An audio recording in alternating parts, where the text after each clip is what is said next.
Everyone, welcome back to the Chains Devstream. I've got Drew with me here tonight, and as you probably tell from the title of the stream, we are going to be working on the netcode for some multiplayer game modes. Hello everyone, good evening. Hope you brought your bibs. You always got to make it weird. We're gonna if people aren't drooling, we're not doing it right, okay? They need to be drooling or fainting or something in that area. How's everyone doing tonight? Hello J-Man, Gerald. I'm going to take a wild guess. Garyon set.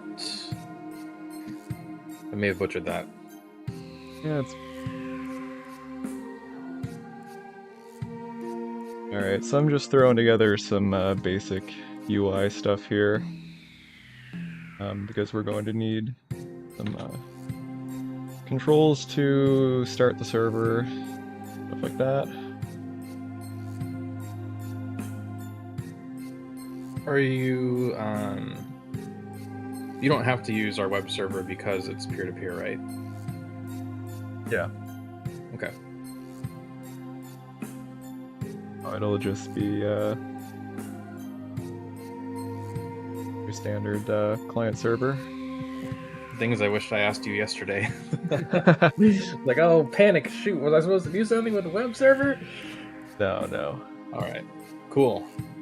Hello, Pony Bro, Matthew. Hey everyone. Thank you for tuning in, we really appreciate it.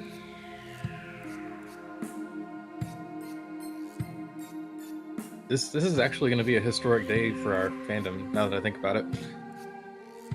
Yeah, it's really gonna be something.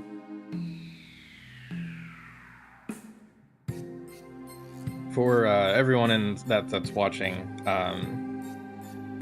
when Severed Chains first started becoming a thing, which it became playable in like August or September of 2022, probably around there or a few months later, I was asking Monoxide some questions about, hey, can I get your can you gauge it for me on like what things are or are not feasible? And I threw out some random mod ideas, and one of them, I was being silly. I knew it might be possible, but I was mostly being silly. Hey, what about PvP? And he's like, sure, we can do that. And I was like, no way. Just a matter of time. And I assumed it was going to be like maybe RB4 at the earliest. The next major release would be RB3 in like some number of months. But I thought RB4 at the earliest, so like summer at the absolute earliest. Probably a lot later. Yeah, and we're jumping right into it. Just sprung that on me like the day before yesterday or something. I was like, oh crap, my feelings aren't ready. I'm not ready to be emotional, but now I am, so.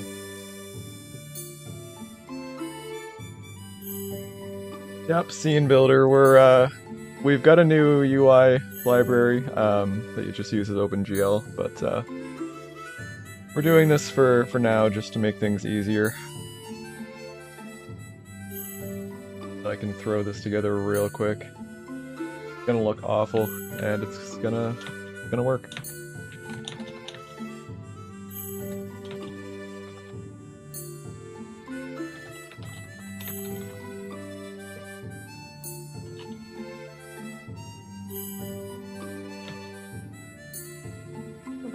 Yes, this is music made by one of our community members, Lloyd Sorrow.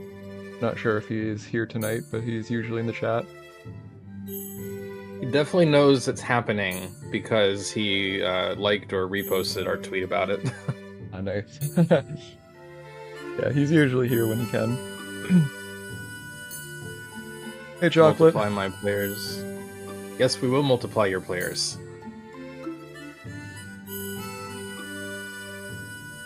Okay, so we've got a basic awful UI for the server.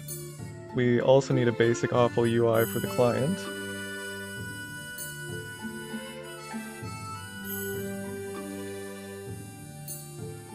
Are you gonna let me have a trip down memory lane? Is that what you're gonna do? Where like with old multiplayer games, you would just have a little box to type your friend's IP address? What else were you expecting? I have no expectations. I don't know what's gonna happen. I don't know what's easiest in Java, so that's gonna be great. Oh man. Everybody in chat, when's the last time you typed an IP address, if ever? You know what? That's going to be our first poll of the night. I had other polls lined up, but we're going to start with that question, so that's going to be fun. Engage with the audience. Start a poll. When's the last?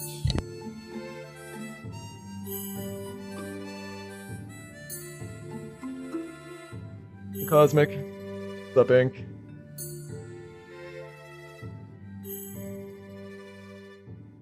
Trying to imagine what multiplayer would look like for this. So we're going to start with co-op here, because we can do that a lot more easily. So basically that will allow, like I could control one character and Drew could control another character.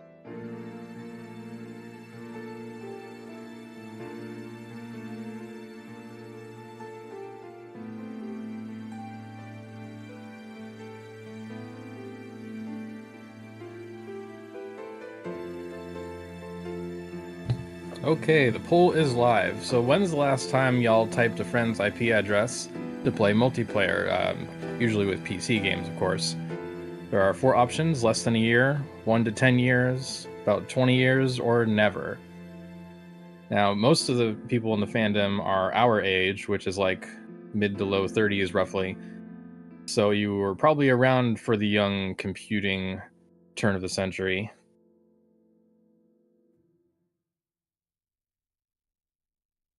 When was the last 20 time I years. did? Probably a few months ago. A few months ago.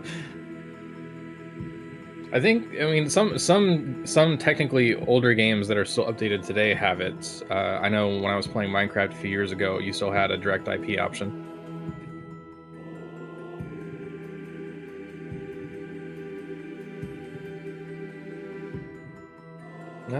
Baldur's Gate 2 to get ready for BG3 sounds good. Yes, it'll be for battle.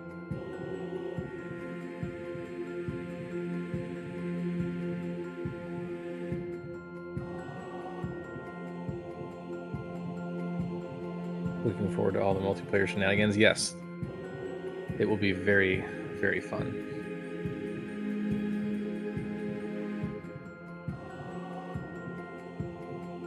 Hamachi. I guess Hamachi counts. I'll let that slide. Hamachi counts. I used to be on Hamachi, like, just whenever I needed it for a certain game kind of a thing. Otherwise, I would never use it. But Hamachi, I think they had like a 5-person limit. Tungle, I think, was one of them. Yeah, that was something from long ago. Game Ranger. Game Ranger is another one. What the heck are text boxes called in this? Text field.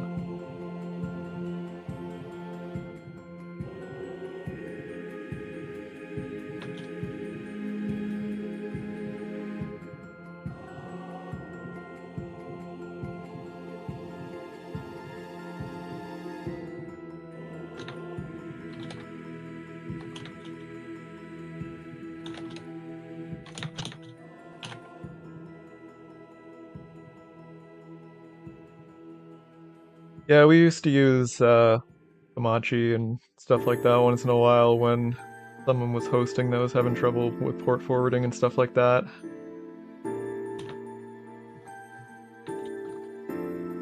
That was such a nightmare for me. Like, sometimes it would just work, but most of the time it sucked. Because either it didn't work even though you did the instructions exactly, or whatever other reason, port forwarding restrictions were the... I am so glad that's usually not a concern anymore. Alright, so we're going to throw a couple of buttons on the main debugger here that will let us open open up the windows for this.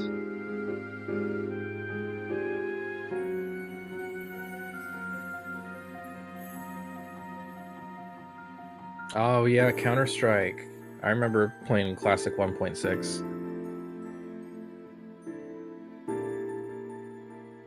I have never played Counter-Strike. It could be pretty fun. It had a tight gameplay loop.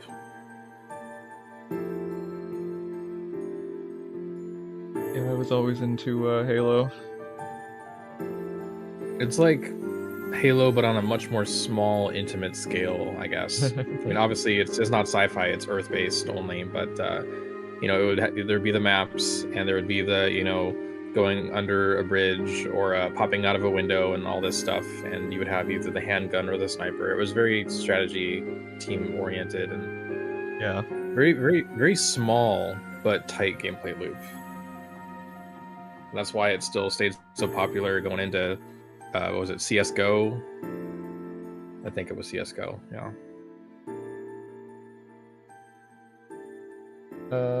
Yeah, I never really played a whole lot of PC games. I mostly played There's Xbox. a feature suggestion from Garrett when playing co-op. When the primary player or host is not sending inputs outside of battle, the co-op player can control everything. So you mean like if they go AFK or something?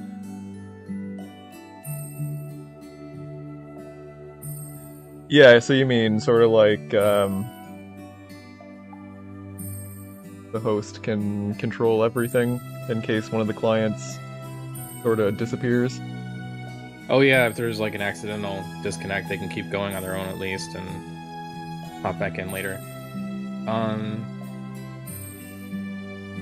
Fundamentally speaking, I'll ask, are you thinking the first version of this will be like just a hop in, hop out, you can load a save, and then a friend can come in whenever, not just at the start of a campaign? Yeah, it'll just be in battle.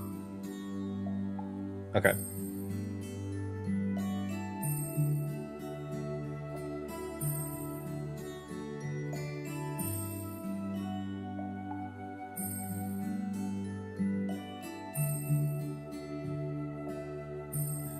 Never had the coordination for fast-paced games like shooters. Yeah, I can sort of relate. Like, I can do fast-paced stuff, but certain things I can't do. Like, I'm not good at like the whole Twitch shooter thing with like Fortnite, I guess, popularized that. I can do like some fast dodges here and there with Monster Hunter World. I'm pretty good there. Dark Souls kind of stuff. Like, I tried Elden Ring. It didn't go super great. I could not get past one of the first bosses, so I just spent the whole... My 20 or 30 hours of Elden Ring is mostly dodging enemies to collect the items on the ground and build up my gear first, and then fight like one boss. That's that's my strategy. Yeah, I'm pretty good at first-person shooters, but I'm really bad at real-time RPGs.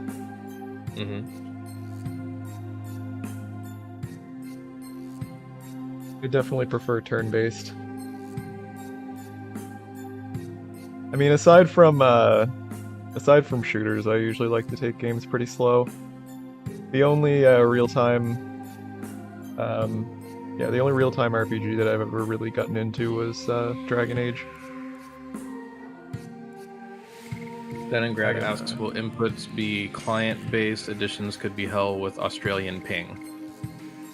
Yes, it'll be client-based, at least for now. Especially with co-op, we don't really need to worry too much about shenanigans. Yeah.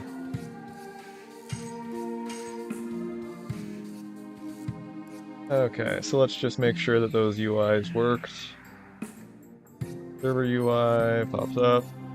Client UI pops up. Alright, we are in business. Now we just gotta make those UIs actually do something. Alright, I'll set up an LLC.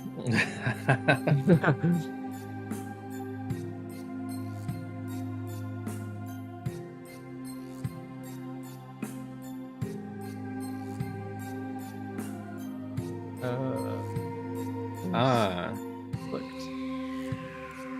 But I'm gonna guess. Oh, go ahead. no, I was just saying, what were you hung about? I'm not sure. Okay, carry on. I suddenly have no memory of anything beyond 20 seconds ago, so I'm just going with what I see now in the chat. Droust, I'm gonna try and pronounce it that way, said Unreal Tournament was my favorite Twitch shooter. I never thought of it as a Twitch shooter, but I guess it is. I was a huge fan of UT 2004. I got the Editor's Choice Edition, and I would always put on max bots, even though it would lag like crazy, and it would look like they were just slideshow animating across the screen. I love the feeling of having a ton of characters slugging it out with each other. And it's where I first learned map making and lights and stuff. And it's also where I was able to put another fan's custom Virage model into one of the maps and shoot rockets at it and get a cease and desist letter from Sony. So I have strong memories of Unreal Tournament.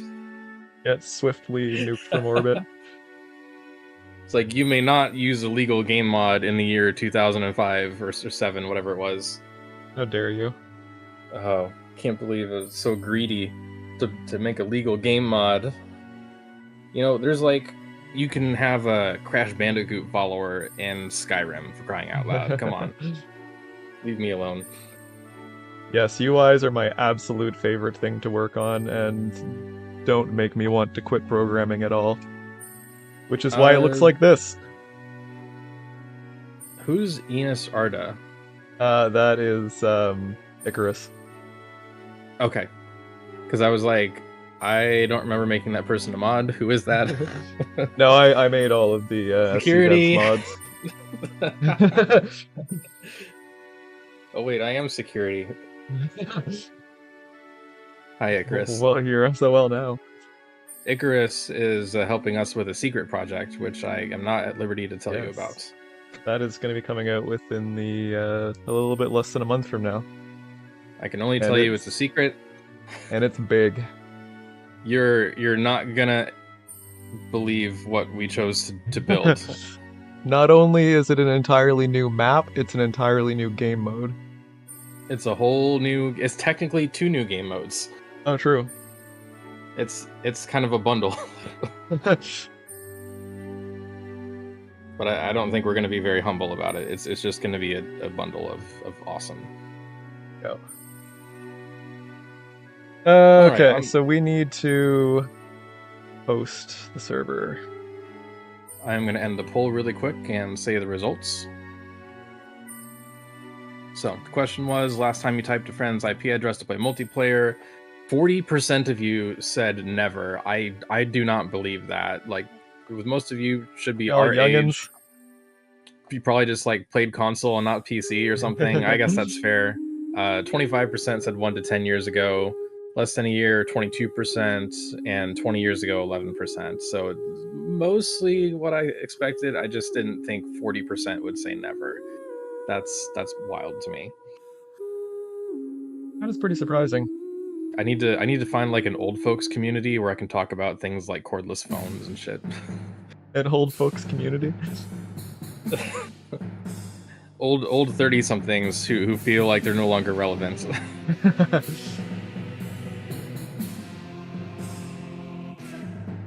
Oh, I guess I should start preparing.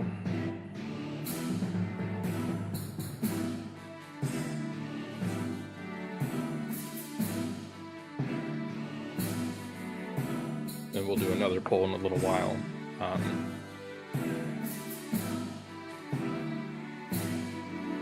Yes, Chocolate, you understand. We are the old folks. And it's not to invalidate folks who are, you know, more elder. It's just... I wonder if a lot of our parents maybe felt this way, like going into their 30s and already feeling like the world was passing them by. I think it's even worse now because of how quickly technology has changed. Yeah, it's probably the rapid changeover. You know, like we were pretty much the only generation that actually like learned how to use computers. In their infancy, yeah.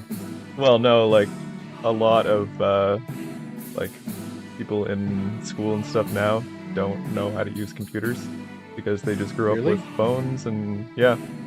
Okay. That makes sense now.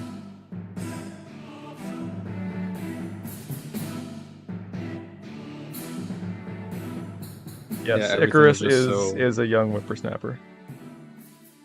There are younger folks in our fandom, because after all, um, statistically speaking, some humans have kids, and with how many people are in this fandom, a lot of them have got to be parents. I know for a fact, like 5 or 10 people whose names I can memorize are parents, and a couple of them have definitely shared it with their kids. So, like, we even have a few like 13-year-olds, I want to say.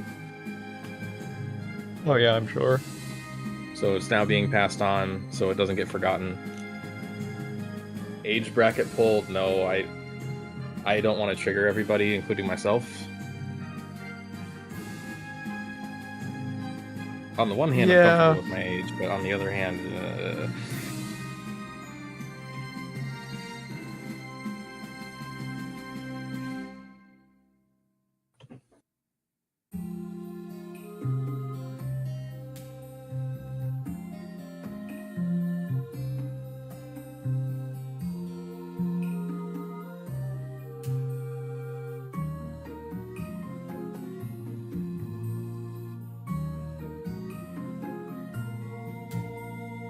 Save the 6MT says had to do it for a Skyrim Together server and a Pal World server. Probably talking about the direct IP connection.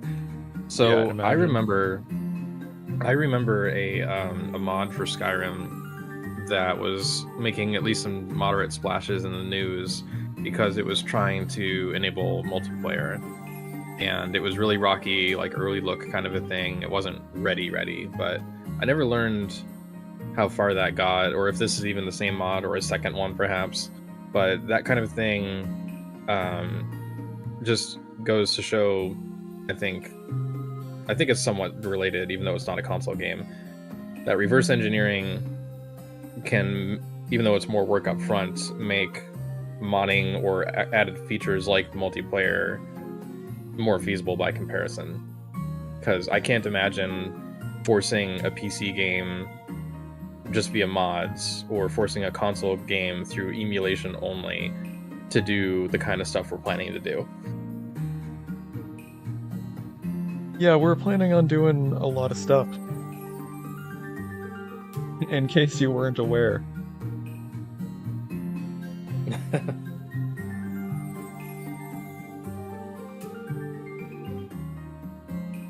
This is gonna be the explosion year for the fandom. That's my prediction. Like, we already got PC Gamer coverage about a month ago, and then Yeah, that was really made something. smaller outlets covered us more willingly after that. And SC is no longer in its baby stage, if you will. Like, it's growing up to be a teenager. That And is all definitely angsty one and way of putting it. getting rebellious, gonna be like, I don't care if you want me to be single player, I'm going MP. Storms out of the house. Wait, come back, son. Seriously though, it's gonna be matured this year because of the graphics overhaul and all the modding API boosting and stuff. It signals the complete outmoding of emulation. I think that is a big milestone for us. Yep, it sure is. Like, the only major thing right now is like the graphics overhaul. Once that's in, like, I think we hit outmoding stage. I mean, at that point, it's not really even close. I to credit emulators, I love being able to make things look a little better with res upscaling on certain games like LOD. It's really cool. And I love that they're able to do the PGXP model corrections to fix the flaws in the PS1, and also because the PS4/5 release has Sony's like automatic model smoothing or whatever it's trying to do, and it just makes it worse looking. So being able to have PGXP on emulators is great, but they've kind of hit their cap. I feel like some number of years ago they just hit their cap in terms of general capability, and now I'm hoping everybody can learn from projects like SC that reversing could be the future of retro gaming. Yeah, I think we've already pretty much proved that. Yeah, I just want more people to know it. Like, I want us to get interviewed about it so we can be like, yeah, reverse engineer these games, reverse what you love, and make the fans super happy.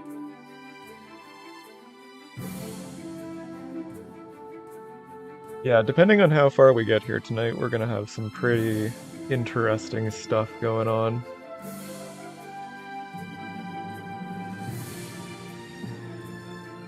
You know, I should open OBS and record the footage we're gonna have. Can't miss capturing footage of the first time we do this.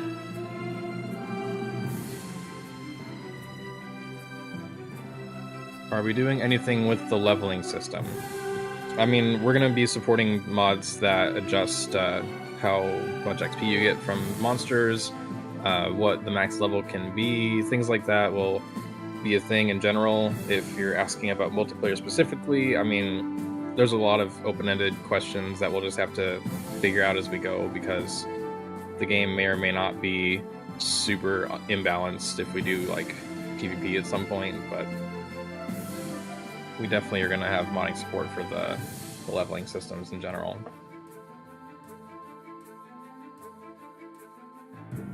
Hell, you could make it so that it only takes 40 completions to finish an edition, or they could start out maxed. Sorry, I've been very, very much neglecting chat here since I've just been kind of writing code. At least Drew is here to chat. Yeah, I'm here to help. Still my favorite game by far. I have the Black Edition copy when I was a kid still. Greatly appreciate the work you guys are doing for this game. Yeah, I mean, the whole reason that we're doing this stuff is because there's so many people who are so very passionate about it. Question about new features. Have we considered showing enemies on the map so we can start combat on touch instead of random encounters? It's already partly in the game through things like the Death Frontier and the Ghost Ship, so, you know, depending on what Corey thinks of the cloning of that game-wide. Yeah, I mean, it's not impossible to do. It would take a lot of script modding. It can be tricky because there's a limited number of script states on each map. Maybe we'll just make Icarus do it. I mean, theoretically, could the number of script states just be bumped up like the max inventory limit, or is that more complicated? It is complicated because of complicated reasons. Gotcha. The scripting engine is fairly limited in ways that it's very difficult for us to expand, because we would need to patch an unknown number of scripts in order for them to understand the expansions.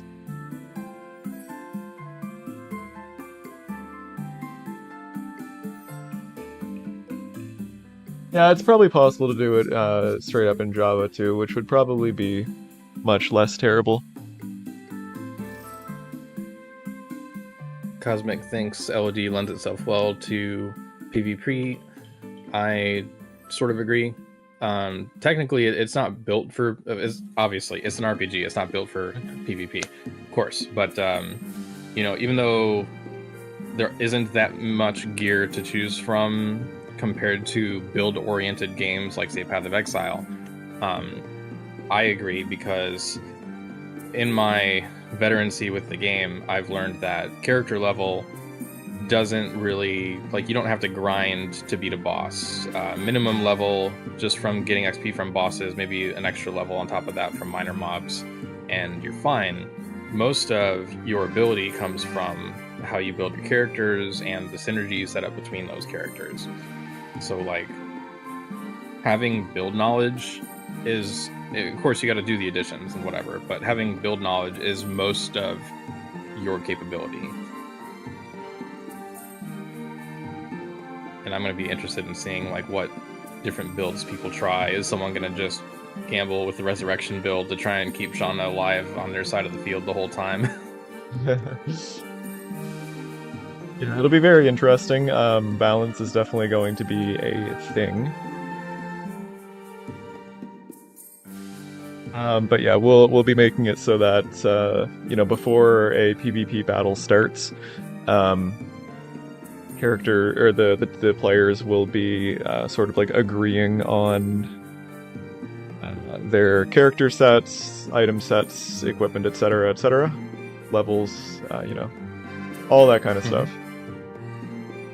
Yeah, the game is very different between like, level 15 characters and level 30 characters, level 60 characters. So the players we'll have to give some kind of parameters for them to choose between and agree on.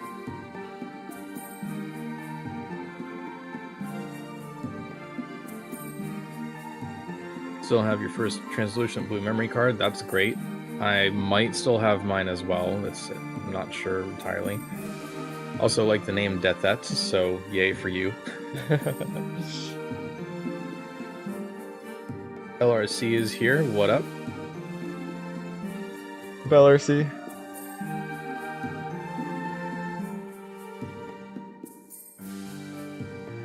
Ban all legend gear. Yeah, we'll probably have certain bundle tick boxes like that to ban legend gear or ban auto additions potentially. We have to be careful of scope creep because there's so many different parameters we could create, but we will definitely give y'all a baseline, and then if y'all want specific things, worst case scenario, we find an extra volunteer who is not Monoxide.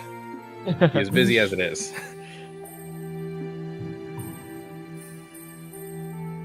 There you go. Pandemonium and power up on a intentionally slow Kongal.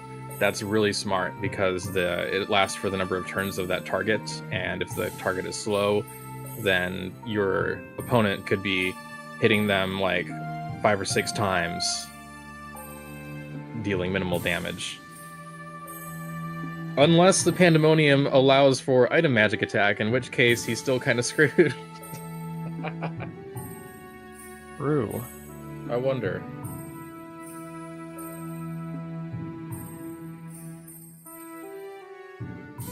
Hey, it's Doom Metal, yo. Up Doom.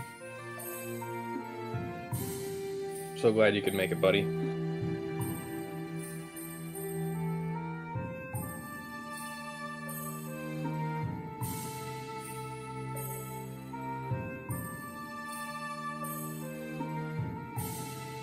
Okay, E-Dragoon. Now I have to call it the Panda build. The Panda strategy.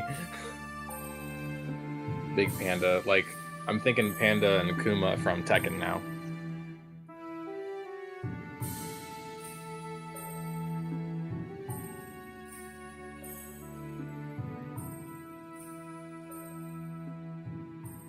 Alright, we need one of these.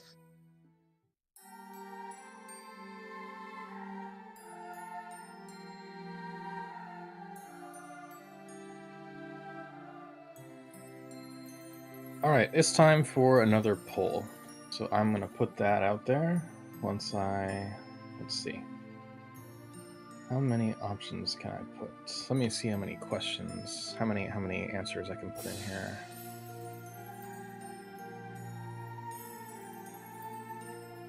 Looks like a max of 4 options. Crap. Alright, I'll do the other question first. We're going to start a Q&A. It's different than a poll. So for the most part, for a couple minutes, try to limit your responses just relevant to the Q&A. I don't know how it's going to work exactly. Never done this before, but I'm going to type the question. We're going to find out. What would you like to see most in terms of multiplayer? So as soon as I click go on that, you can type in like I'm looking forward to the PvP or the co-op or competitive leaderboards or whatever you wish for type that in. So here comes the question.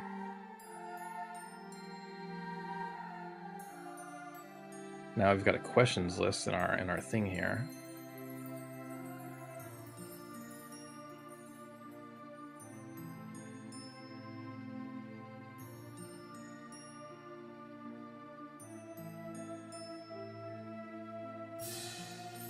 All right, hopefully that works. What would y'all like to see most in multiplayer? Certain kind of multiplayer.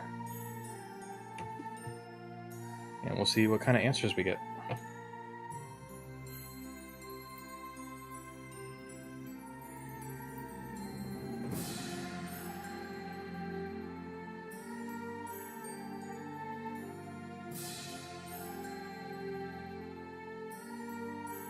Pardon me while I fumble my way through using JavaFX.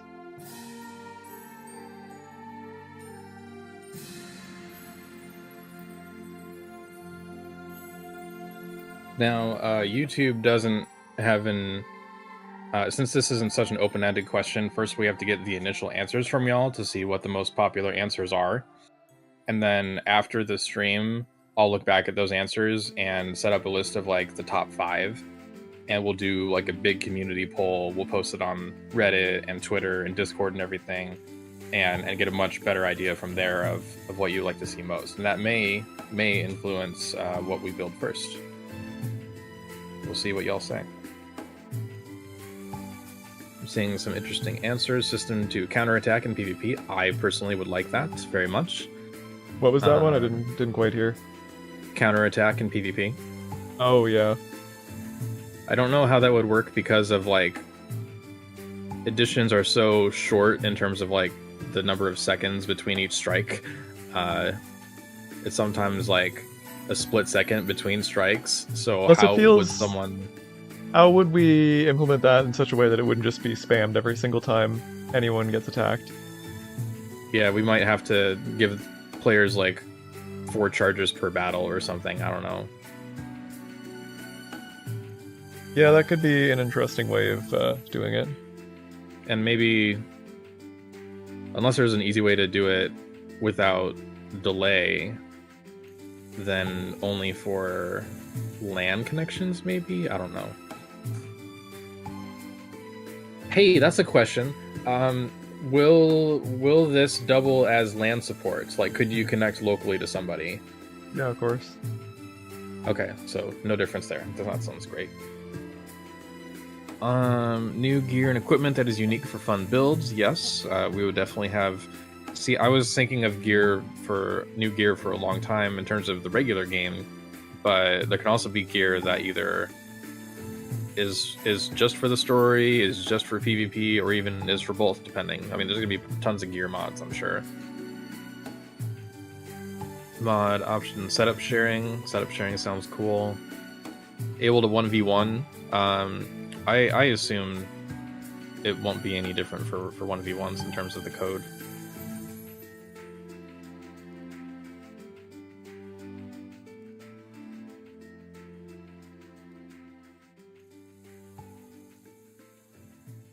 Leaderboards versus...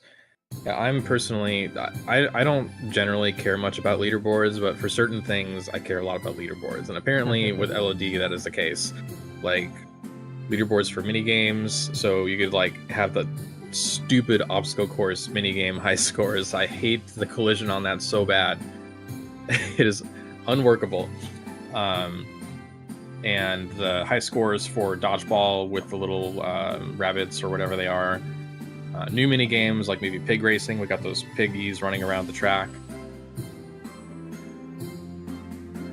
So there'll be leaderboards not just for like PvP, but also minigames and stuff. Also, the Queen Fury minigame with the vegetable chopping, like having leaderboards in general for that, so you can get your high scores with the number of chops and the number of vegetables. But also PvP for that would be absolutely amazing, because when you play against another player, you're not playing against the rigged NPC who is always outdoing you. The NPC Maybe you is should rigged. just get good. We've been over this. There was a whole thing I don't know. I think you should just get good. Can we make something like a counter edition? Can you elaborate, Matthew?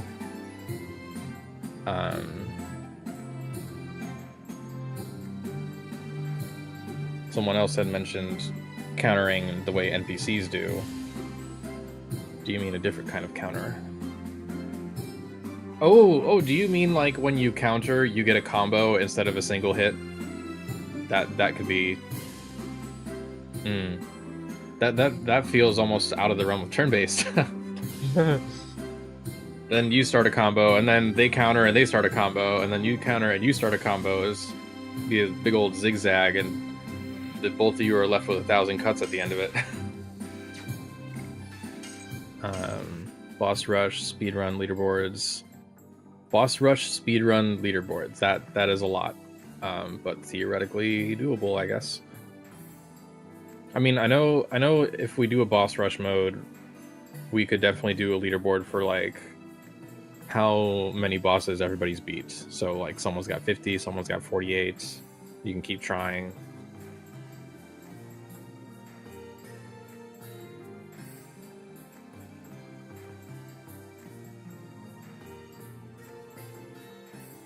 Alright, we are not getting anything exciting here, so let's see what's going on.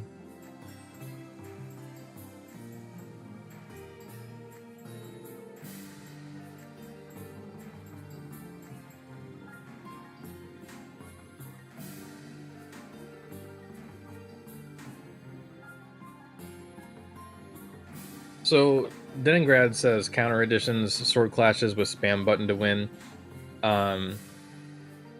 That kind of reminds me of Budokai 2 on an old console. There was this thing, if you both hit each other at the same time, I think you could get into like a punching brawl, and whoever mashed more would come out on top. That sounds terrible. It was kind of fun, but eventually we've got client server. Yay. Really quickly, to finish my thought, that made me think of Smash Bros. Melee. And in Melee, if you had two sword users, so let's say you were like Roy versus Marth or something, and you both used a sword attack at the same time, it would cause there'd be a metal clank sound, like you both just deflected each other and did no damage. It was really interesting, and I loved that. But I don't think we can do that necessarily. Alright, Drew, I'm gonna get you to pull that code. Okay.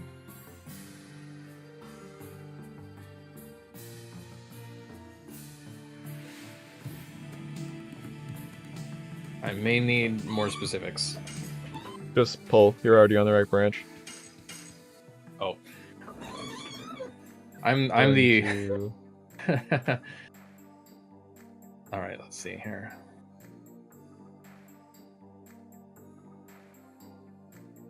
I cannot click on it. What happened? I'll just restart it. I can't actually see chat right now. I can only see the Q&A. What's up with that? You have to go to the drop down where it says Q&A and switch to live chat. Oh, I think at this point you should probably just end the Q&A. Yeah, I was about to anyway. All right, so thank you for helping us start our first Q&A. I'm actually going to screenshot that because I don't know if it's going to disappear forever. So let me screenshot the answers. Hold up. I'm gonna copy paste this somewhere safe. Jacob, I'm using MSys 2 specifically.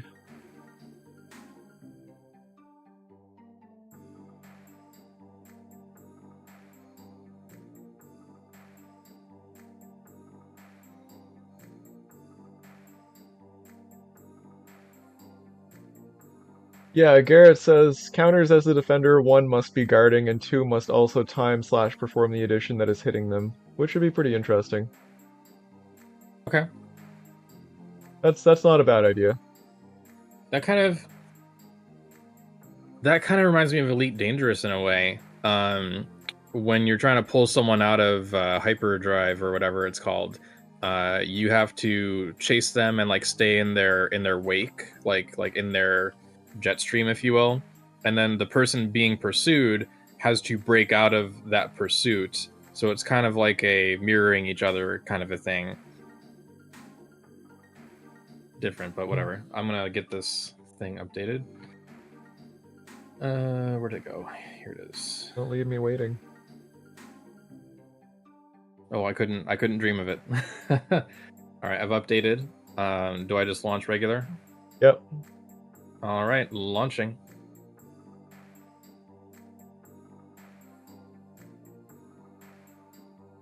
It does sound like a pretty good Lloyd edition. Also a pretty good Rose edition. Standing by. Yeah, so just open the debugger, click client, and put my IP in and port 8080. Should I enter a save first or stay on the title? Doesn't matter. It doesn't actually interact with anything yet. Oh, actually, I have not forwarded the port. Please hold. Which debugger was it? Regular. Oh, I see. Oh, okay. That's fancy. Yeah, just give me 1 second here to forward the Sure. port.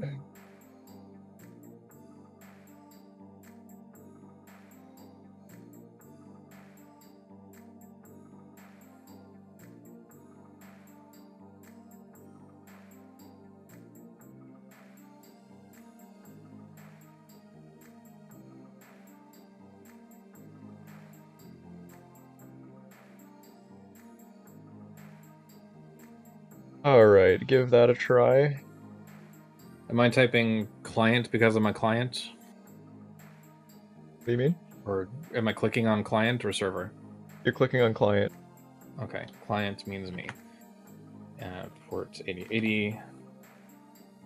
And connect. I am connected. Alright, I see you. Yay! I'm there. You sure are. Alright, so we have functional networking. Drew is now connected to my computer thousands of kilometers away. Yeah, all the way up in Canada. Yep. This is great. Our networking comes in on mooses.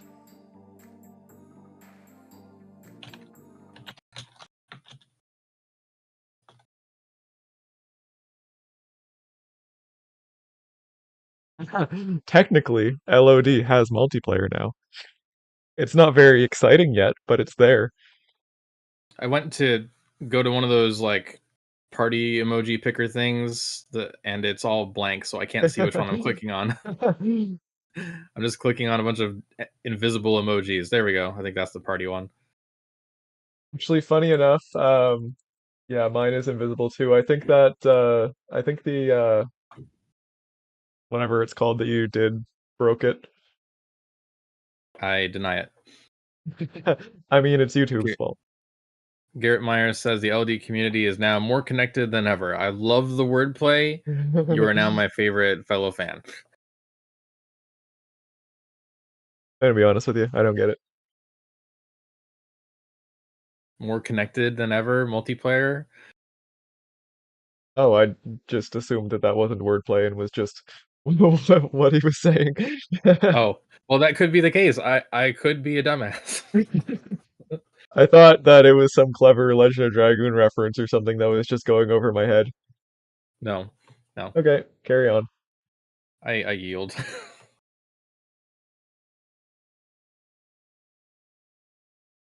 All right, now we got to make it do something. All right. What kind of do are we gonna do? Uh, getting into combat.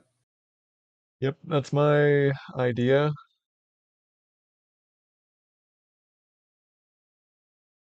So it should like, if I join you, it would on my end be like, hey, what battlefield do I load up? And your end would be like, we're on this battlefield fighting this thing. Well, yours wouldn't be asking. I would just mine would just be sending. Okay.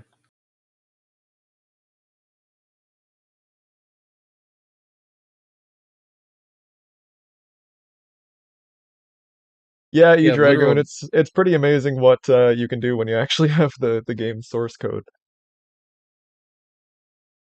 What they did with Dramod for emulators was pretty ridiculous considering they couldn't actually, modify any of the game's code. Yeah, it But was RAM editing. yeah, so Yeah. we've got all of that power plus a whole lot more. How to get ping of 108. I think we're just gonna give everyone a ping of 108. Thanks for the idea, Deningrad. We're Yeah, gonna we'll just ruin throttle everyone. we're gonna ruin Hey, we have server costs, okay? Until we make enough money to live off of this game. How would custom editions work in multiplayer? Well, in order to connect, you'll have to have the same set of mods, so everyone would have the same editions anyway.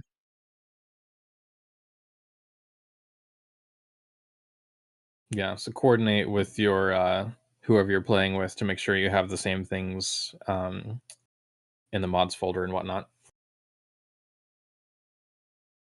Okay, so I'm gonna move this here. We're doing this real dirty.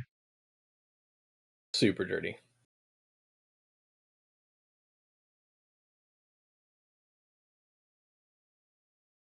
Um, let's see here.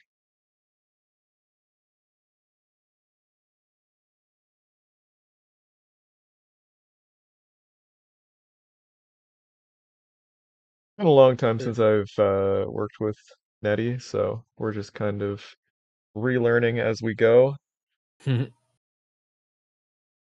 Pony Bro says there should be like a little text box that pops up depending on which characters are being used, like if there's a mirror match.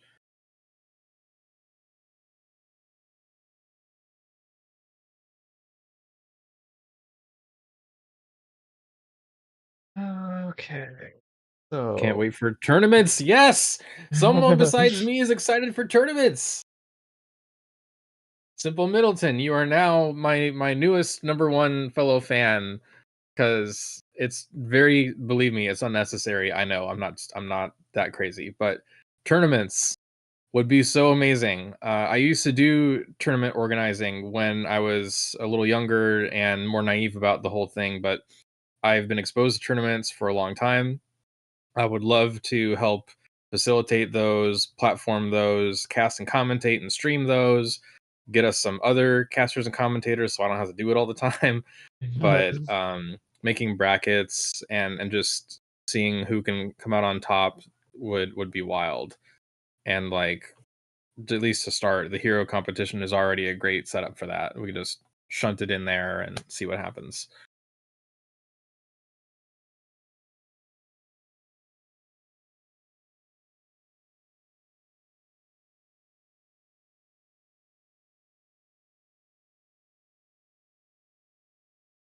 Would it be possible if I had a modded setup of SC and my friend had a vanilla setup to be able to connect and send them all the setup mods so they would not have to find and install them?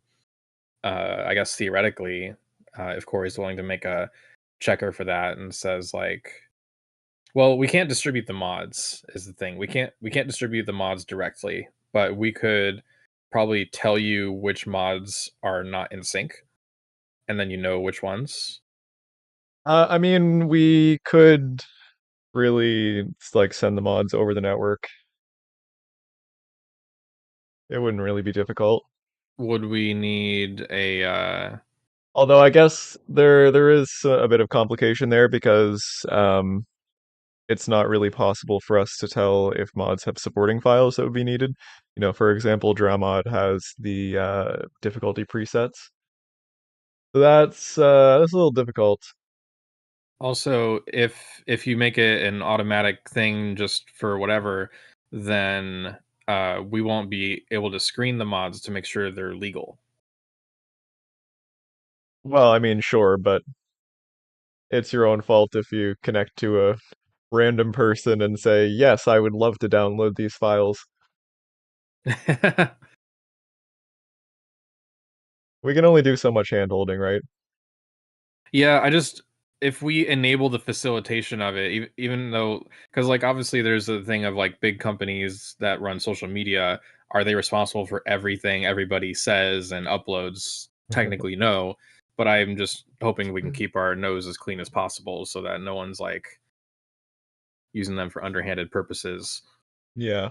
Yeah, Toastus, that's exactly what we are doing right now.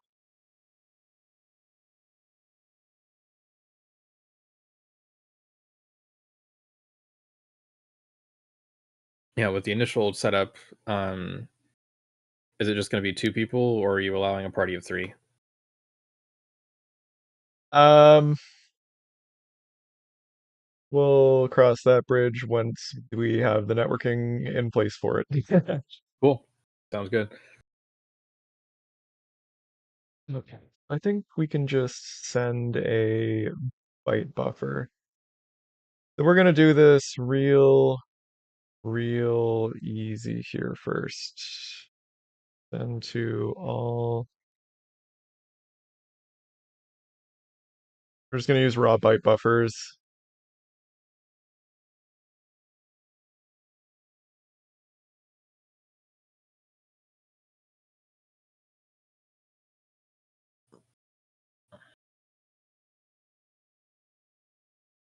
Yeah, Garrett, we'll do everything we can. Believe me.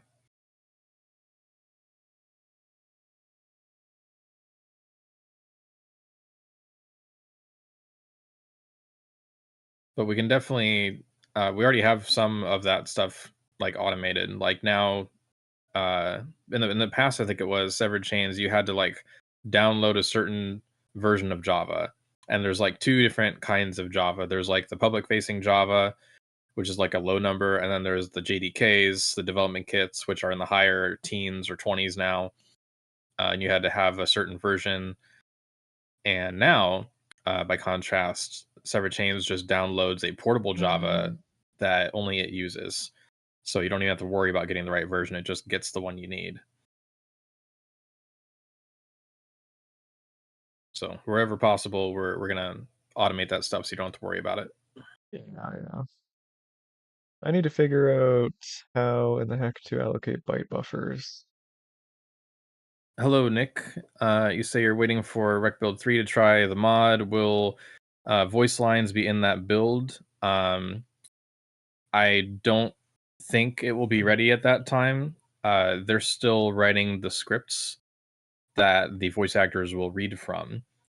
So, plus we haven't finished support in SC yet for that, but we've got Illipri working on the audio engine overhaul already.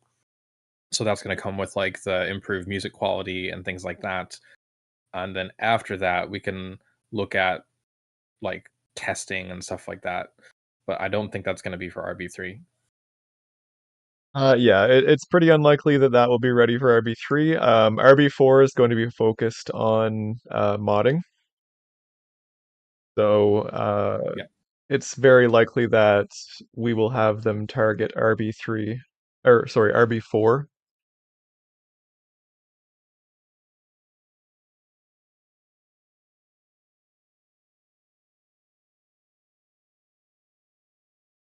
Burn that So bridge when we get there.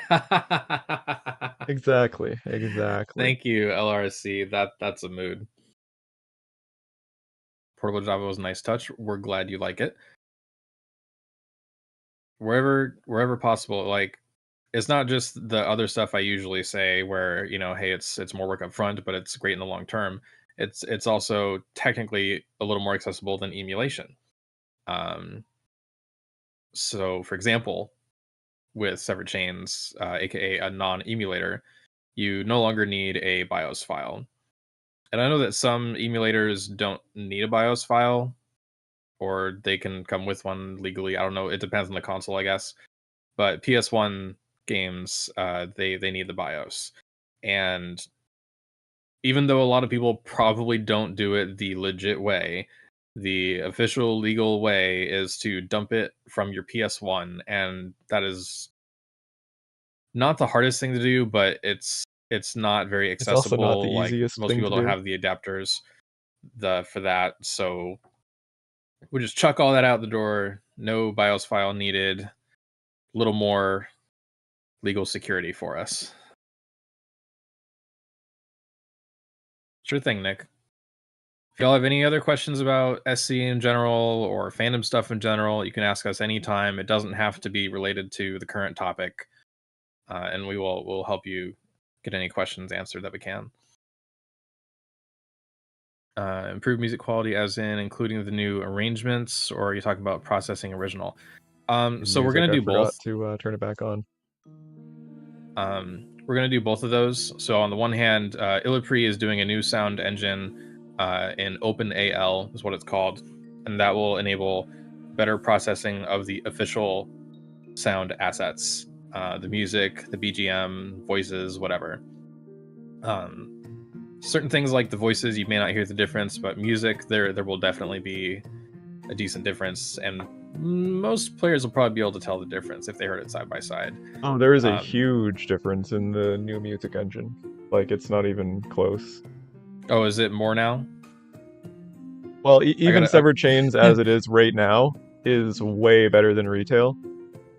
And then the new music engine is just like an entirely other step on top of that. I am gonna update my notes about that. That is an old note. Sorry. But yes, the second thing will also be audio modding. So when we get there, when there's time for it, we will create the ability to let you use fan-made music, so fan remixes, covers, arrangements, different sound fonts, whatever the case may be. The fan musician will need to consent to their music being used, but if they consent, then they can give us a regular track. Sometimes the track will include a intro and outro, so it's loopable, like in battle, things like that. Even BGM potentially, and they'll be able to do it with just one song or with an entire like OST replacement. For example, Lloyd Sorrow, whose tracks you've been hearing from Monoxide stream, has plans to do a remastering of the full soundtrack, which is very ambitious. But I from what I've seen, I believe they're going to do it. It's a lot of songs, but they've already knocked out quite a few of them, and you could just choose like Lloyd Sorrow's entire set for the entire game. That will be in the future, but when there's time, we will make room for that.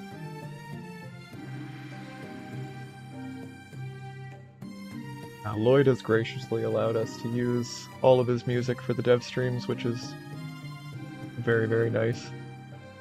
Very generous. We've got more we can use as well. I should probably create a list so that we know what we can use. I mean, I have the list, but I should tell you what the list is. You should. I should.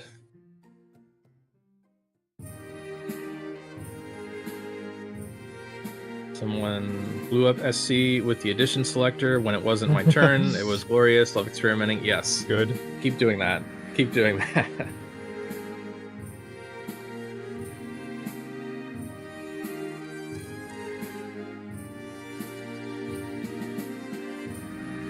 Yeah, Sorcerian, the general theme of Severed Chains, like as a program, it is a PC port with some core QL that doubles as a way more capable modding platform.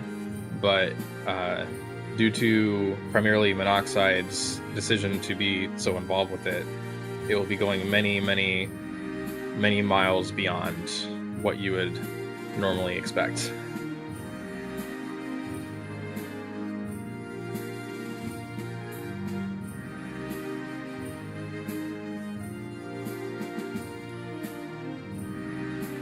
All right, Drew, we're going to try something. Okay. Do I need to terminate my current thing? Yes. I didn't realize you still had it going. Yeah, I'm standing by here. I just clicked the X button. Hopefully that's fine. You'll probably have to nuke it because it's not actually closing the threads properly. Oh, okay. Yeah, sure.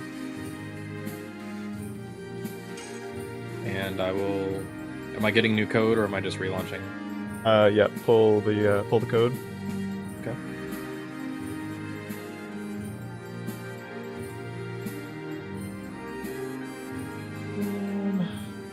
Five files updated. Launching.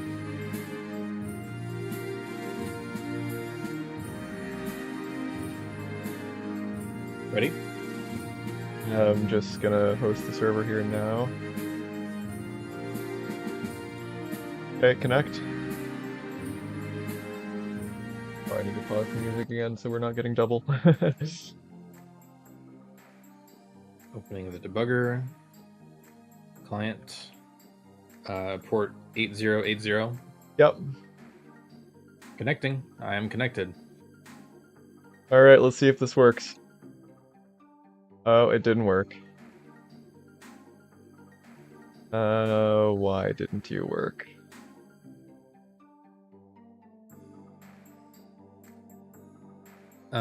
Gerald asking if RB4 is around the time when upscale will come as well. It's not a set date, unfortunately. We can only tell you sometime, hopefully soon, after Rec Build 3. This next update is what will have the initial support for it. And then I know they're working on it now. Like most of the upscales themselves are done. So it's just a matter of finishing it off sometime after RB3, probably before RB4. It depends on how long that dev cycle is. But I we'll would keep giving you imagine updates.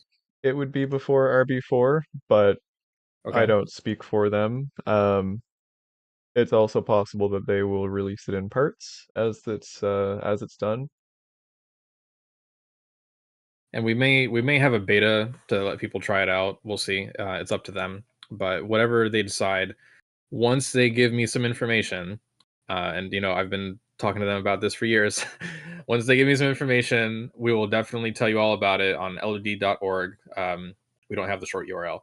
Legendofdragoon.org / some major social media hubs. We will make sure you all know that it's on the way.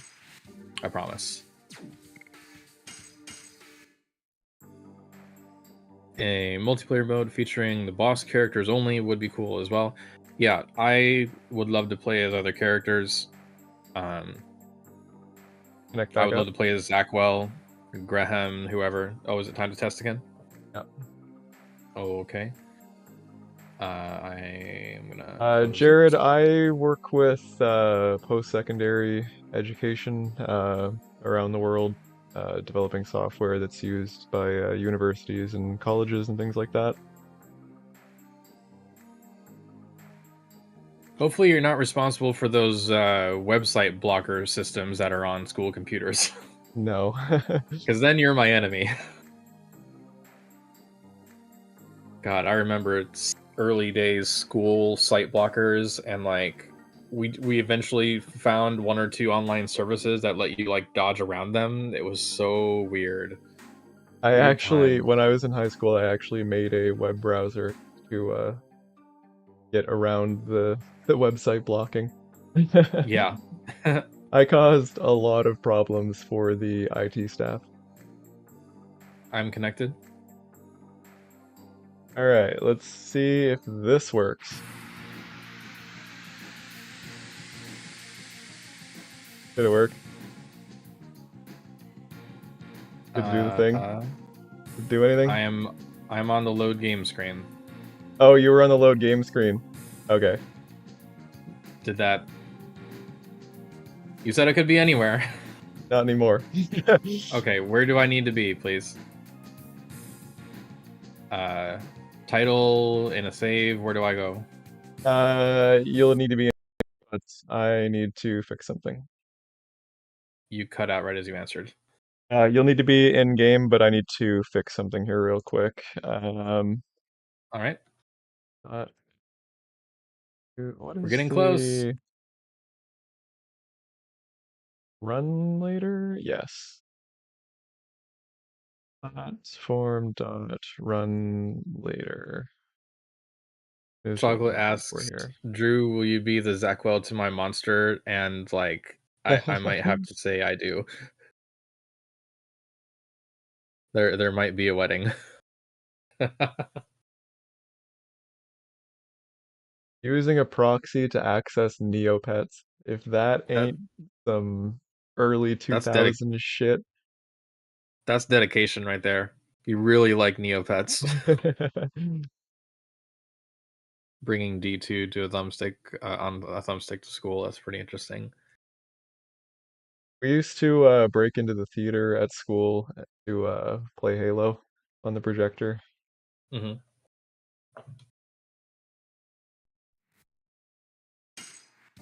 Am I pulling again? No, it was just fixes on my end.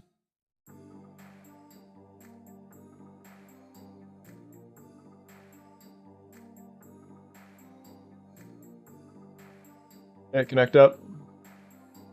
Okay, launching the game.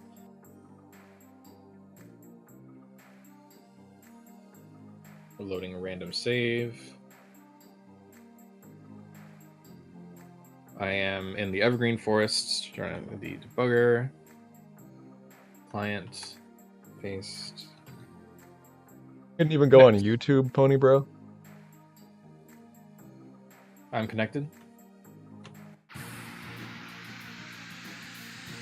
Had to do Put anything? me in, coach. I am. Dart is waiting impatiently. Alright, didn't work.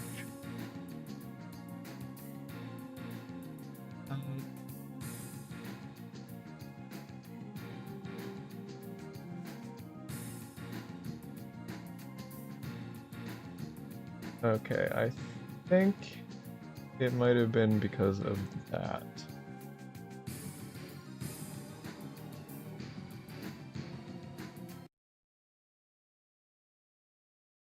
Firing the server back up here again. I do have one error in my trace, but I don't know if it matters. To say. ComSun, Java FX application platform impulse startup, unsupported Java FX configuration. Don't Classes worry were about loaded that. from unnamed module. Okay. An issue. Okay.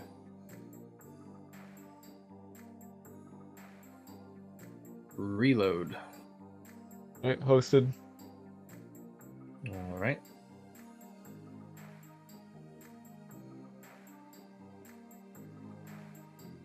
Wouldn't it be crazy if they just figured out multiplayer entirely this stream? That I mean, would be crazy. Do you want to go for 4 hours? I will eat here. 24-hour stream. 20. Yeah, it'll be a charity stream. Sure. All right, loading up The my charity save. being our Ko-fi accounts. Our health. Help us not go insane so we can keep doing it. All right, loading the debugger. And the client thing, 8080. I'm connected. Ready? Yep. Oh my god, something happened. My heart rate. Faust? So you're in battle. What would you have done if I chose a save that was in like Celeste with nobody? Well, you would have gotten your ass absolutely handed to you, wouldn't you? God almighty. Okay. I'm Hashel. All right. So that's all it does for now is starts battle. Oh my god. Oh my god. That's something. That's networking. Okay. Process this. Corey's computer just told my computer to go into battle. That is wicked cool. Yep. This is the start of it. This is actually this is canonical. This is a multi-dimensional battle because you're fighting in Hoax and I'm fighting him in the Evergreen Forest. So we've got like some overlapping space-time distortion stuff going on here. That is so cool. Yep, same battle. Yo, you could like put our names over the characters, you know? We could. Like it says Drew over Hashel or whatever the case may be. Yeah, I mean, it wouldn't be too hard to do that. We could do it in the same way that, well, I mean, we could replace the character name with the player name. Oh, what? We could have the player name in the battle bar? Yeah. All my feelings. And then later that'll benefit from the font update. It will. Oh my Well, god. we would need to change the font because the names are actually pre-baked into Yeah. like like it's just Shauna. It's not like an alphabet. But yeah. Okay, you can only choose letters that are present in one of the 9 characters' names. So you can use the letter Z actually because of Lapis, Yeah, but it has true. to be a lowercase z. Yeah. Oh my god. This is so cool. Yeah. All right, my name is Drat. Jacob, we're going to be starting with co-op, because there's a lot less to it.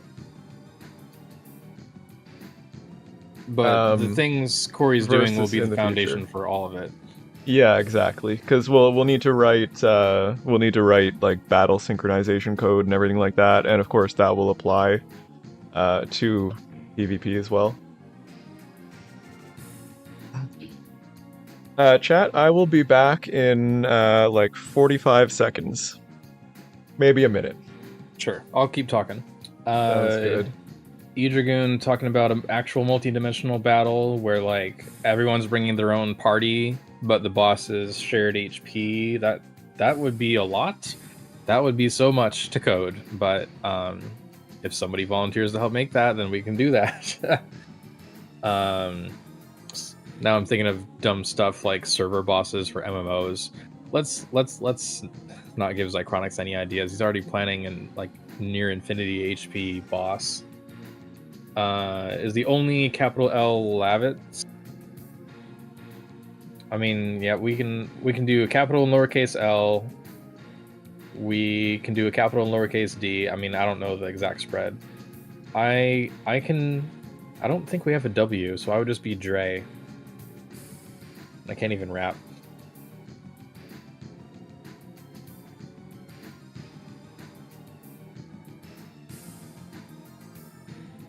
All right. Any other questions while Monoxide is doing the quick AFK? I will answer as best I can. This fragment of the stream could be praised by Scorsese.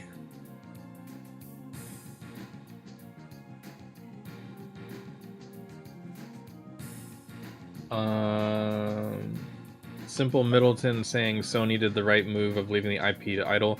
That's just for clarity, that is not actually the case. The IP does not really go inactive like that. It's based on time. So that'll be like, what, 90 years or something in the US law. What did expire was the trademark, and it was only the United States trademark. The Japanese trademark was renewed on time. That could have been intentional. It could have been a mistake. I actually emailed their legal contact to let them know, hey, just in case this is not intentional, Of course. it is expiring soon.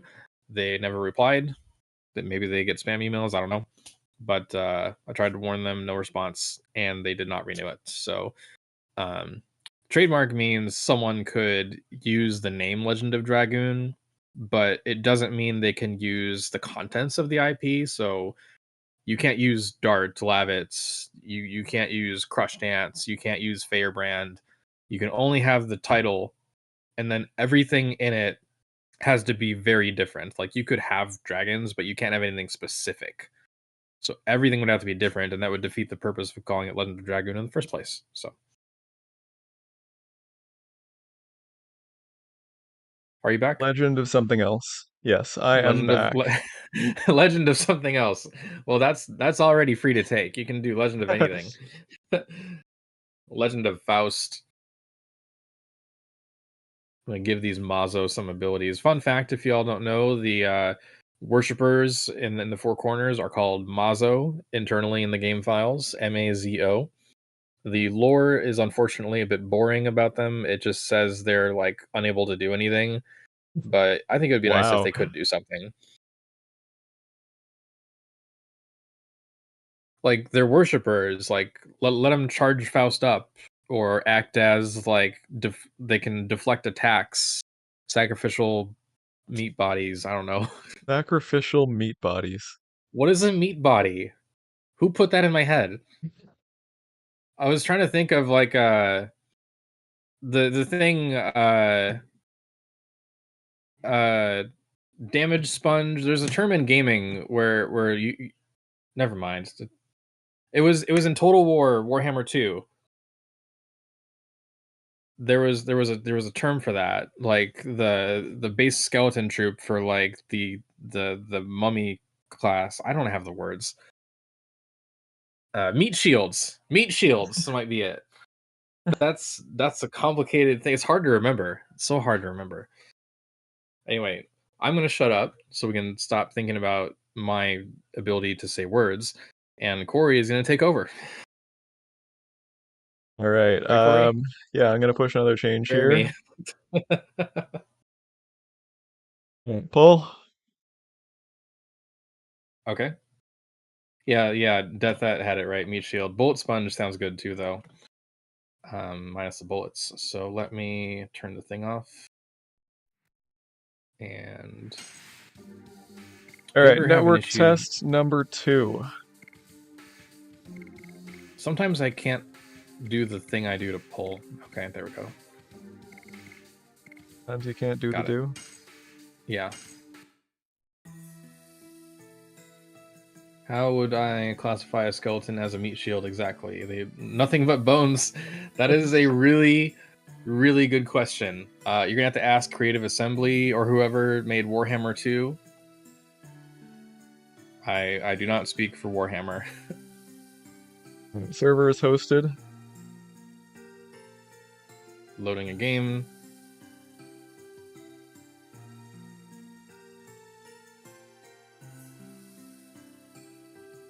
Starting the debugger. Because the bones shield meated creatures. I guess. That is very clever. Like the question was clever, but the answer was extra clever. I'm connected, by the way. Put me in.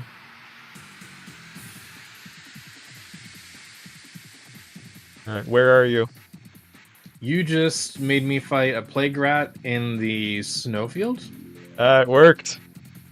So We're synchronized! You got the stage synced now. Oh my god. Oh my god. So the big thing is going to be synchronizing the game state.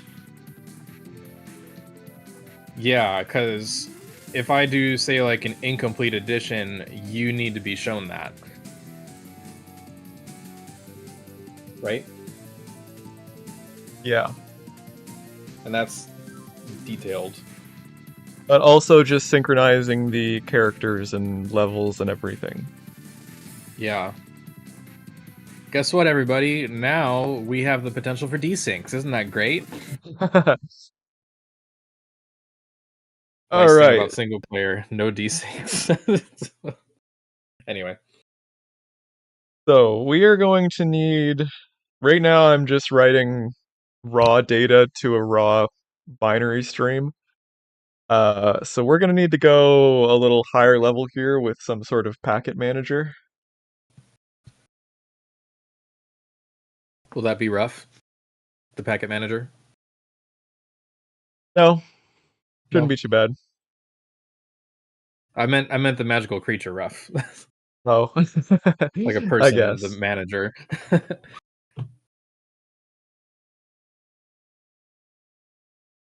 This is so cool. You fed me battlefield data, Yep. and you fed me a monster. Droust, I have no idea what GGPO netcode is. Same. How do I want to do this is the question.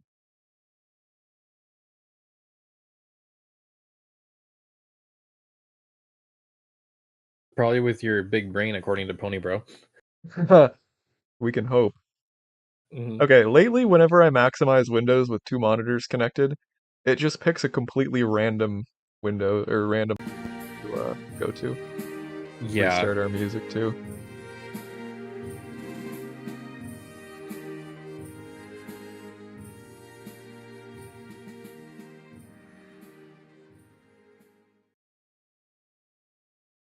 Oh, it's time for another poll. I have a fun question for everybody. Do you? This is a poll.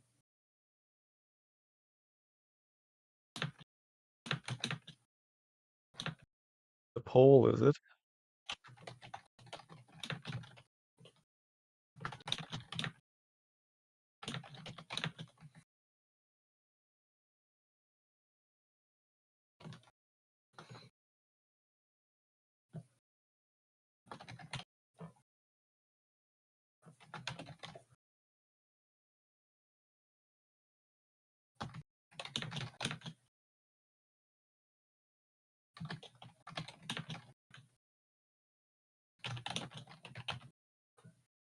All right, this is a great poll. It's really good. So, when it's ready, who will you run multiplayer with first? There are three options. It is a pretty Option good one, question. who will you play multiplayer with first? A friend, a family member, or yourself with a second device? Be honest. Be honest. I know what one I would choose. I would be on a second device. I'm not afraid of that. I am so curious what the spread's going to be on that.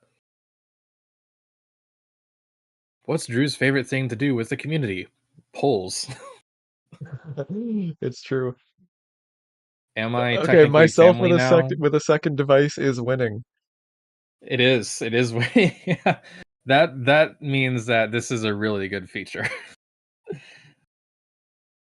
Chocolate, what do you mean? Like, do I count as family for all of you? I guess.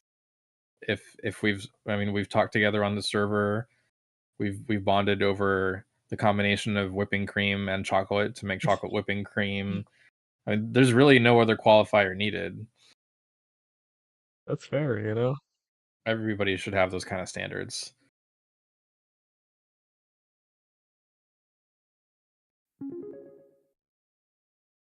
Picked friend will be one of us. Yeah. Yeah, if it's just someone else in the LOD fandom, you could just say friend.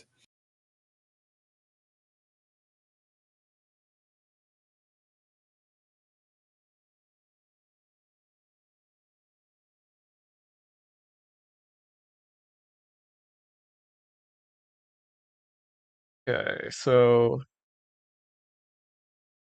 we need to read and write from byte buffers.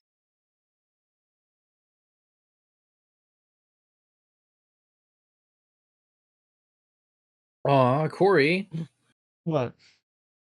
we just got hugs from Brazil. Nice. That is super cool. Thank you, Diego. Hugs right back. I am very impressed by how long your arms are too. Yeah. Well, now, see, thanks to LOD having multiplayer, we can send hugs over the internet. I guess you're Yeah. right there.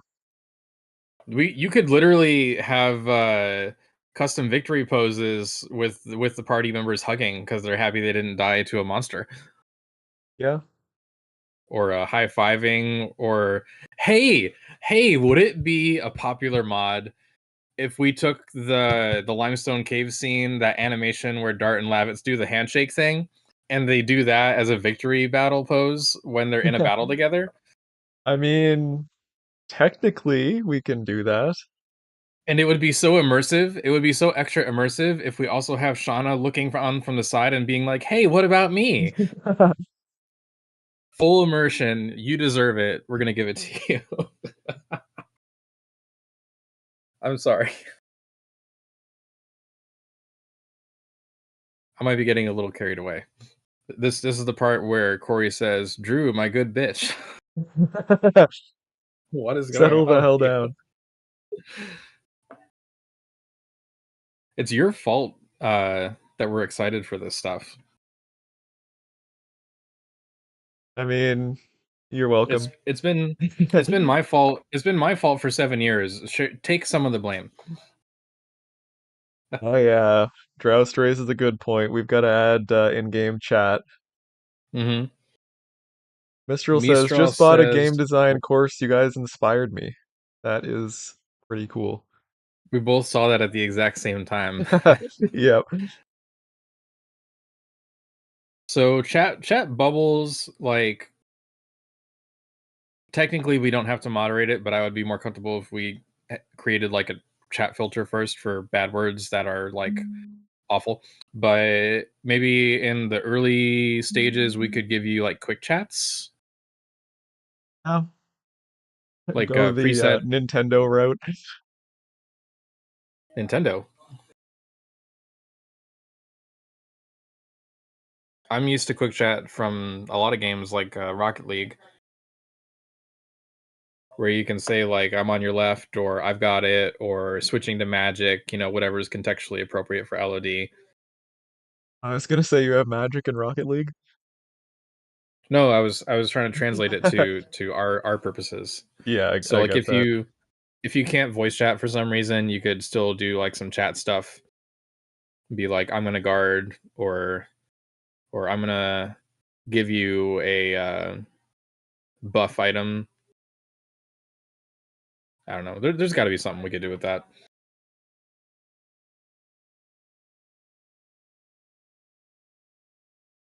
Hostess, thank you for the donation. Not sure if you're still here, but I just noticed it.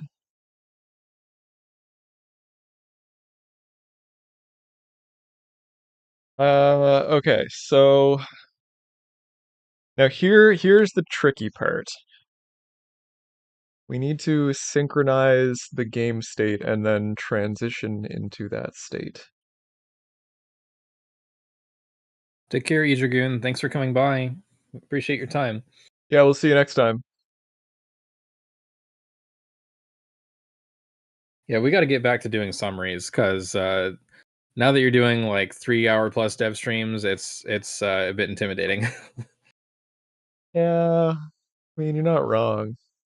We haven't done articles on LD.org in a while just because things have been so busy. But I'll make some time to do some summaries.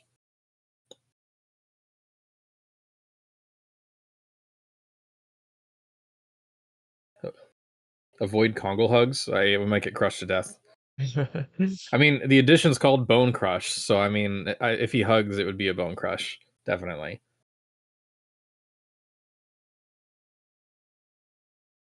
I don't know, maybe you're into that. Yes, Gerald, we're real glad that you like the shortened loading times, so you can do your grinding more efficiently. Oh, hey, it's a new donation, Oboka, thank you for the $20 super chat. and it's in Canadian dollars. It is. God, is there anybody here from the United States? I'm Hopefully I can so get some alone. LOD remixes in by the 27th. I don't know where that date came from. Hoboka, I've actually known since like 2007. They were Oh, around nice. when I did my initial campaign on YouTube. Oh, yeah. Been a When I while then. was, yeah, I was Oh Scotty Does Know in opposition to the Scotty Doesn't Know song. Um, but Defiant opposition. Hoboka was around, and we switched to game dev after the Sony scare.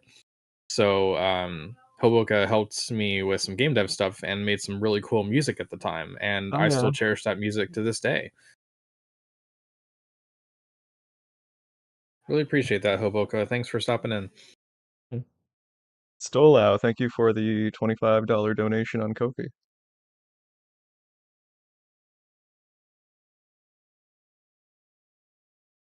All right, I'm gonna end the poll.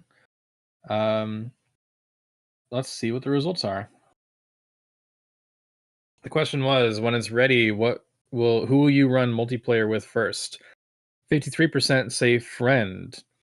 34% say myself with a second device. That is way higher than I thought it would be, but I'm glad you're honest. And 12% family. So thank you for voting in our poll.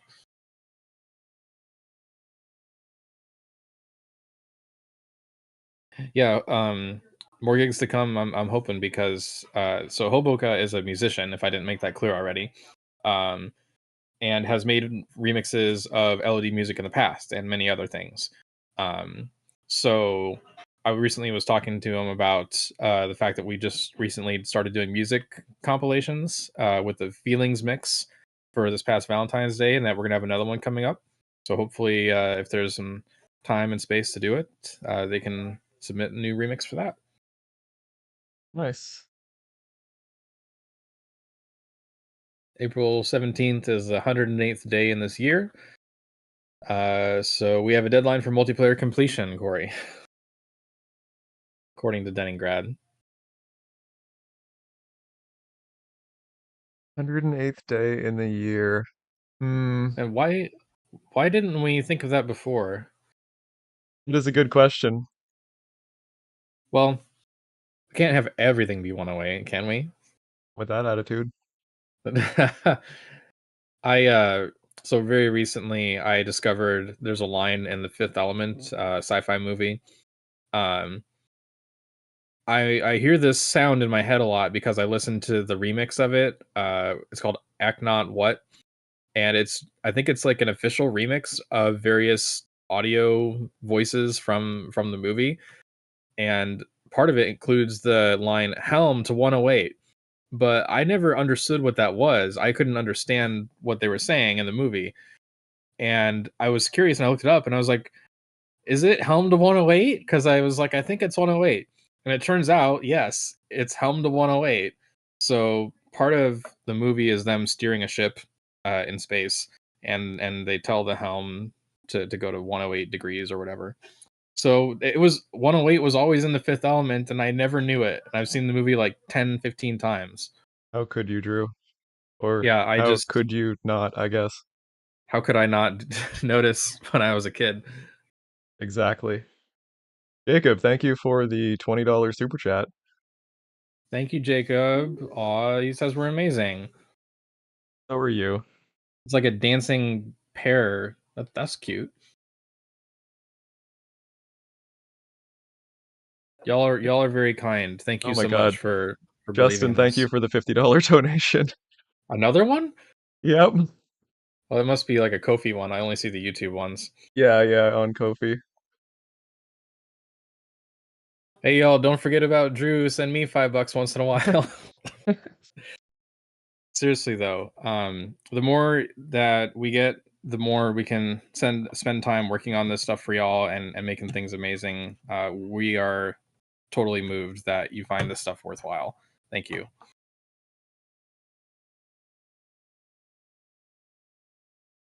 When I went into this, I never thought that it was even gonna go anywhere, much less, become a thing as big as it has. Surprise.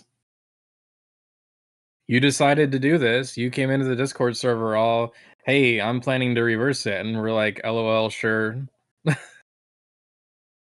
And then you came back in like less than 2 years, and there it was. And then it became a group project, and it's super real. It's super green. I have no idea what that means, but I'll allow it. Super green just means great, amazing. It's Ruby Rod from Fifth Element. Yeah. Uh, someone did ask for mine, so I will shyly share my URL. Thank you, Jacob, for being interested. Yes, ink spite is a good motivator. What relating to us not getting an official one? Being told it's not possible. Nightbot, what the hell? Yeah, I think it wasn't working last time I tried to use it either. I will diagnose the bot. My apologies.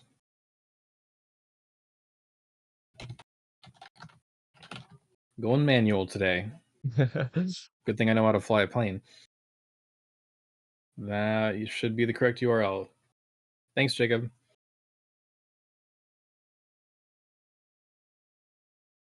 All right, so what is the next phase of this test? Well, I am currently working on some much less interesting stuff right now, which is basically synchronizing data.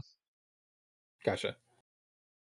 So nothing particularly interesting, unfortunately, but it is obviously a very important part. So what I'm Hmm. working on right now is synchronizing the game state, which means when I click the start battle button, it's actually going to send my game state to Drew, and Drew will end up with basically my save file. Yeah, I figured you'd have to kind of subsume my stuff. Is that the right word? Subsume, maybe. Yeah, Yeah.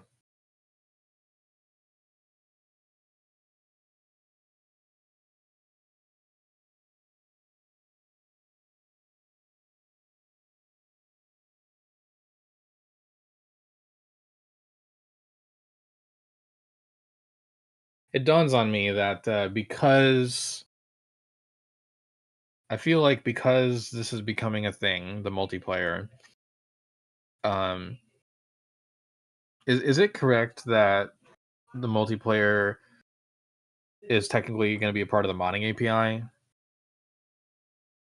um, kind of. Like, could another modder theoretically create their own multiplayer mode or something? Yeah, I mean, they'd be able to use the client server stuff that I'm working on. Oops. Okay.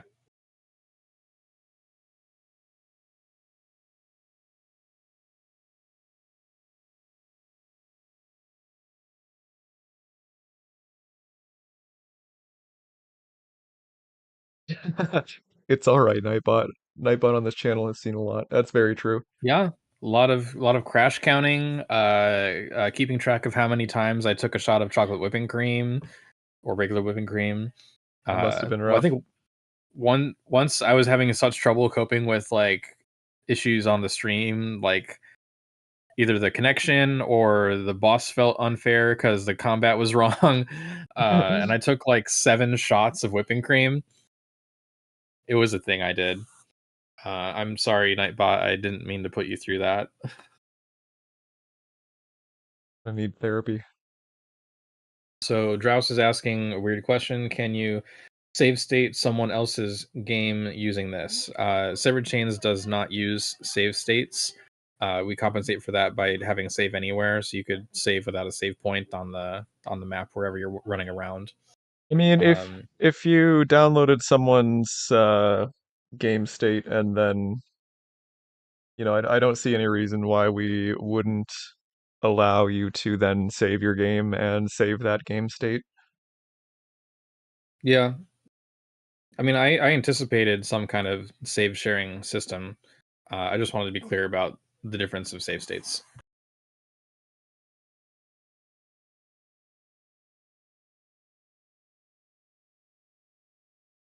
That is correct, Pony Bro. Um, I have a hydrate command to make sure we stay hydrated. So if someone notices that we're like I'm right now pausing a lot to catch my breath because I need a drink, so I'm gonna have a drink right now. Um, Someone watching can help remind us with hydrate command.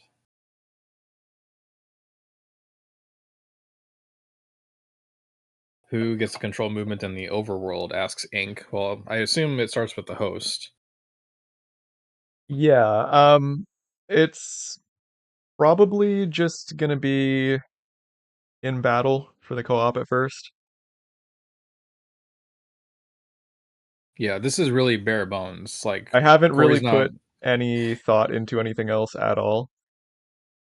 Yeah, this isn't being built to like keep you synced on sub maps where you walk around towns and stuff. This is just a battle.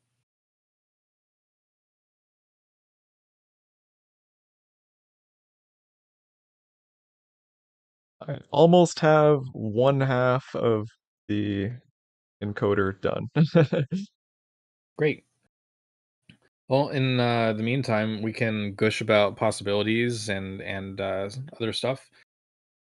So I'm gonna just have a very open-ended question for all of you watching.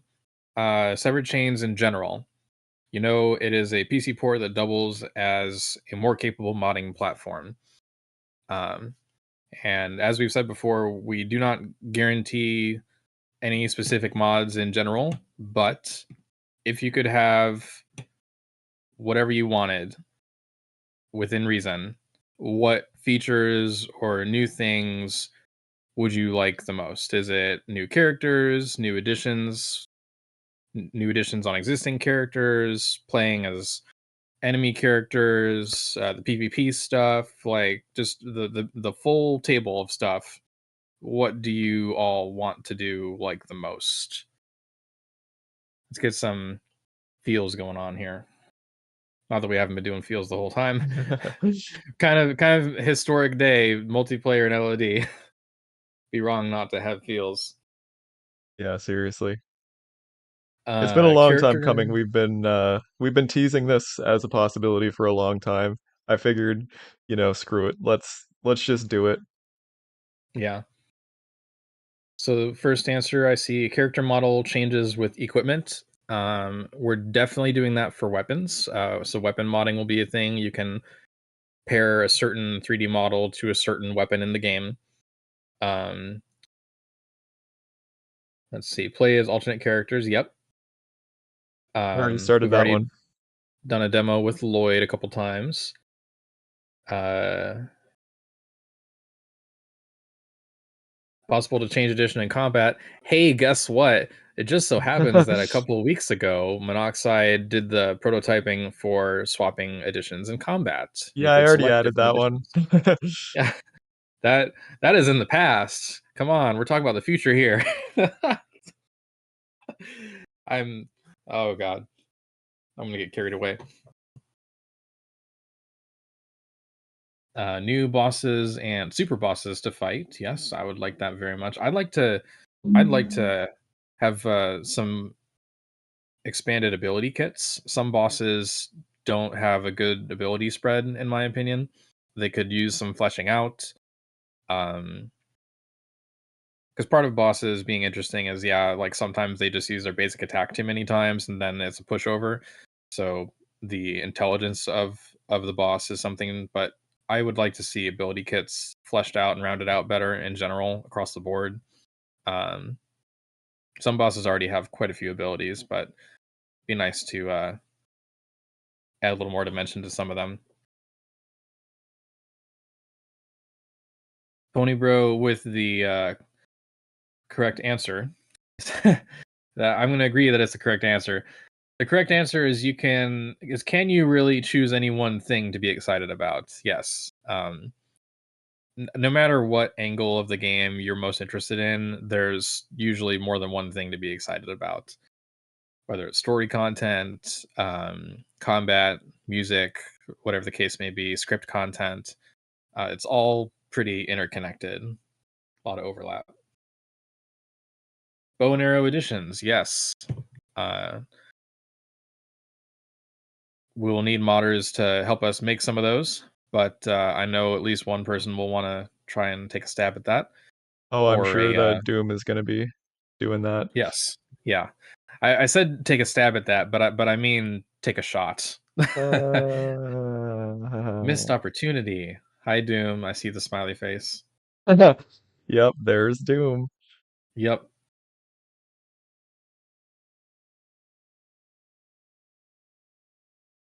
Randomizer, is it possible? Yes. There is already Um, some initial work done with that. Two different randomizers actually. Icarus Yes. and Ink have been working on. Well, Icarus's work has made a stat randomizer where every time you level up, your character gets the stats of a random other character. So, like, Dark could level up and end up with Rose's stats or Kongal's stats, etc. It's random every time you level. Hmm. And Ink is working on a much larger mod, Iron Goon, which has a lot of different features for making the game more difficult in various ways, plus randomization. Ink, feel free to say a couple things about that if you want to. Yeah, it's pretty wild. Go ahead and give a summary if you want. Um, Dual spells for dragoons. Yep, multiple people have talked about that before, so I'm sure someone will take a crack at that. Now this one is interesting to me. Deningrad says story PvP, where the bosses and enemies are controlled. So I'm guessing that means someone's just playing the campaign regularly, but another player could jump in as the next boss. So let's say player one is coming up to Frugal with Guptas and Rodriguez, and then a player two can jump in and take control of Frugal, Guptas, and Rodriguez. So I love the hell out of that idea, and I don't know how difficult it would be, but I would advocate for it. Yeah, so the issue there is that um, so LOD does not have it's not set up where like enemies have like a list of attacks per se. Like you don't go into the fight with Frugal and have like, you know, Frugal has this attack, this attack, this attack, and this attack. It's all just part of the battle script. So technically, like the attacks are in the script, but they're not like put together as just like, you know, this is my list of attacks. It's more like, um, you know, it picks a random number, and then based on that number, it will take a certain branch of code, and that will make him do an attack. Um, so in order for us to make it so that the attacks could be controlled, we would sort of have to like go into every single enemy's script and kind of redo that system so that it's a lot more on the rails. Um, so, you know, we'd be able to, for example, say like, you know, the mouse has these two attacks. Um, and then it sort of like pulls from that registry when the mouse attacks, but also another player would be able to pull from that list too. I don't know if that description made any sense whatsoever, but That's good enough. it's yeah, I mean, it's not super trivial to do that because we would have to modify like pretty much every single battle script. TLDR, the game doesn't make it easy. Yeah, I mean honestly, I'm surprised I was able to be that coherent while typing and working on this. Another feature request: first slot submap character swap out. We have already done a little bit of experimenting with that, I believe, at least on the world map. I On remember the for world sure. map, yeah. Yeah. So that will probably be coming at some point. The demo was even beyond player characters. Like you can walk around as Lloyd with armor and a dragon buster. You could walk around as Pelpy, which I was super like when he did that, I lost my mind. I was like, wait, you just casually threw Pelpy in there and didn't tell me it was gonna be happening. How could Yeah, you do this to we me? got pretty weird with it. We did like dogs and like a goose and Yeah, the all goose. kinds of stuff. Play as a goose in Legend of Dragoon. Tell your friends. How many other games can give you that?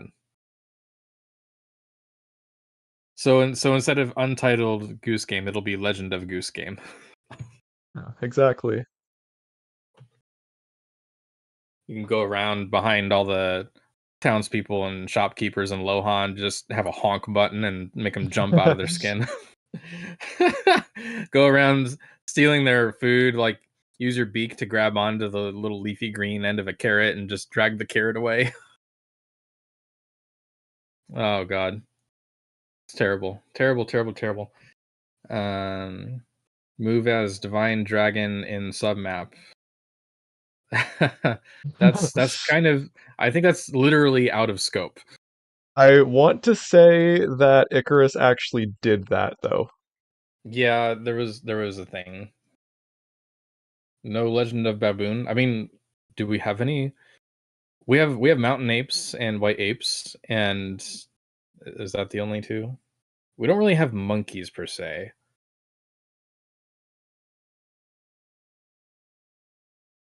But yeah, if we can do a goose, we could do like just about any submap model, I'm sure. At least a humanoid.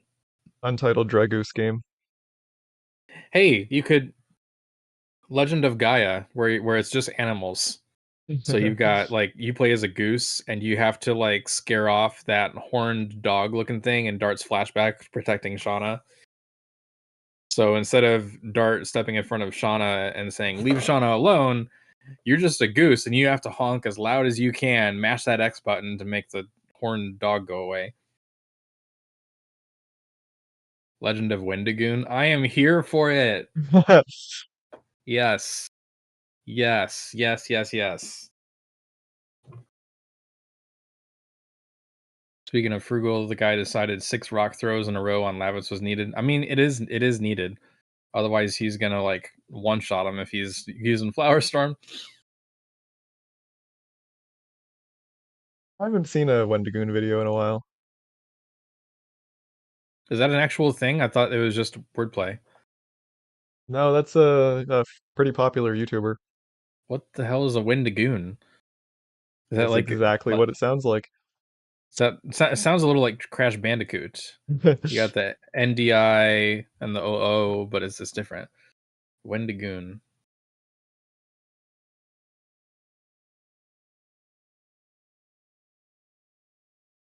Leningrad, no. What? I don't What I did I don't know miss? I don't know what this is in reference to, but Leningrad said, "I didn't hear an impossible. I heard if I can get paid enough to focus on it." Shit. Shit. Funny enough, I do work for Oh, money. yes. You pay us, we do more things. It's yeah. Yeah. Funny you say that.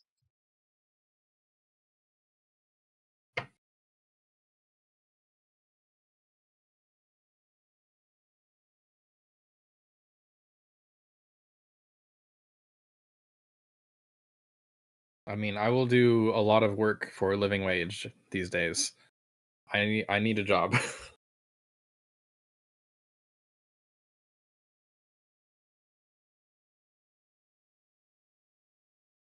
So yeah, I sure. I'm answering I'm for you, Corey. The I'm answer I'm is yes. I'm gonna need more. I'm gonna need more than $1,000 to make a new game. You just told them there's a price though. There is a I price point. I didn't say there wasn't. Fuck.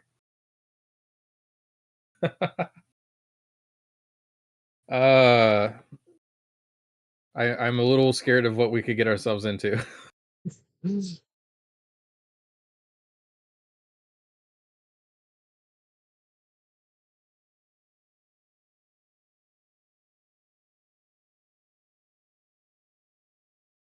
It is a fun day, isn't it?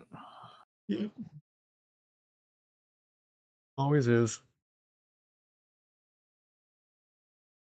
We have oh yeah, we have the lemur looking things from the forest. I never know what to call them because it's like bad translation, not sure if trustworthy. I lost the squirrel, oh well. And the horse that's clearly not a horse, but maybe they did just intend to call it a horse just for simplicity with the kids. I mean, if they call it a custom creature, I'm not going to be able to relate to that. But if they call it a horse, I can relate to that a little bit, even if it's got an anteater head. I mean, it's true. Icarus quoting 3K for Kongol dating sim. I mean, that would be the most popular one. Obviously.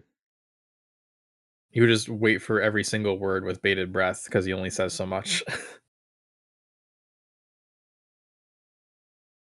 Honestly, you know what? Let's take the scene out of context. With chapter 2, defeating Garrich and Mappy, the statue coming down in pieces, the big piece with like the hand and the pole or whatever, and everyone's like, "It's over," and then Kongol saves the day and gets all blood, feet are crushing into the ground, and manages to chuck this giant statue piece over the edge, which eerily did not have a crash sound of any kind. So that's a very long bottomless pit, by the way. Um, True. But taking the scene out of context, the next thing you see is Dart looking at Congo with really wide eyes and total amazement.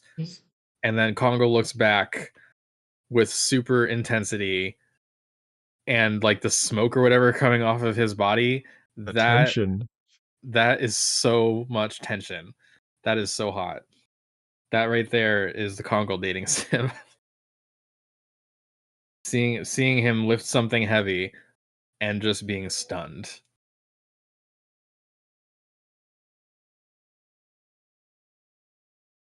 And it wouldn't even be the typical kind of a dating thing. Like you wouldn't want to start talking to Congo. You would just be like, "Can you throw that again?"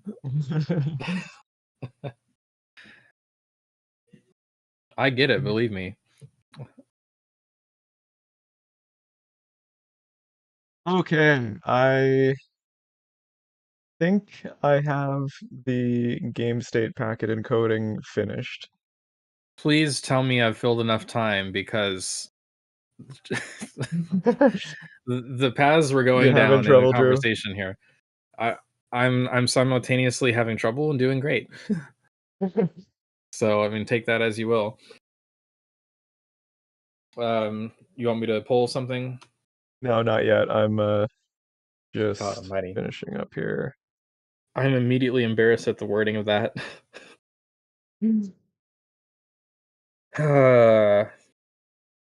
Okay, I'm gonna reset my brain. Everything's cool. Debatable. Closing the client. Use the most platonic words possible. And I will stand by. Thanks, Icarus. Appreciate that.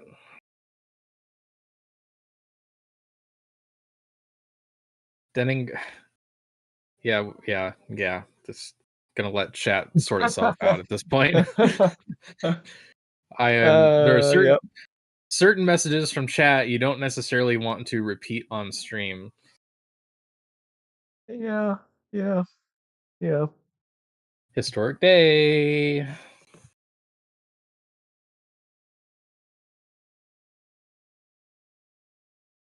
Just for those of you in chat, like I love that we're having fun, but do actually draw a line somewhere as there may be kids present. So PG-13.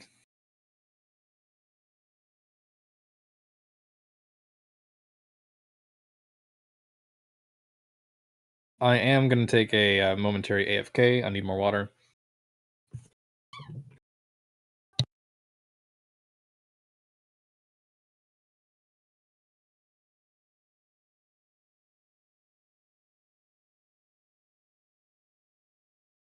That means I actually have to pay attention to the chat for a minute.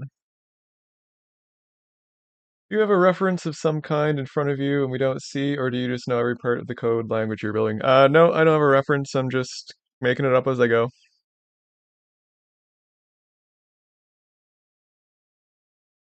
I mean, I've been doing this for like 20 years, so.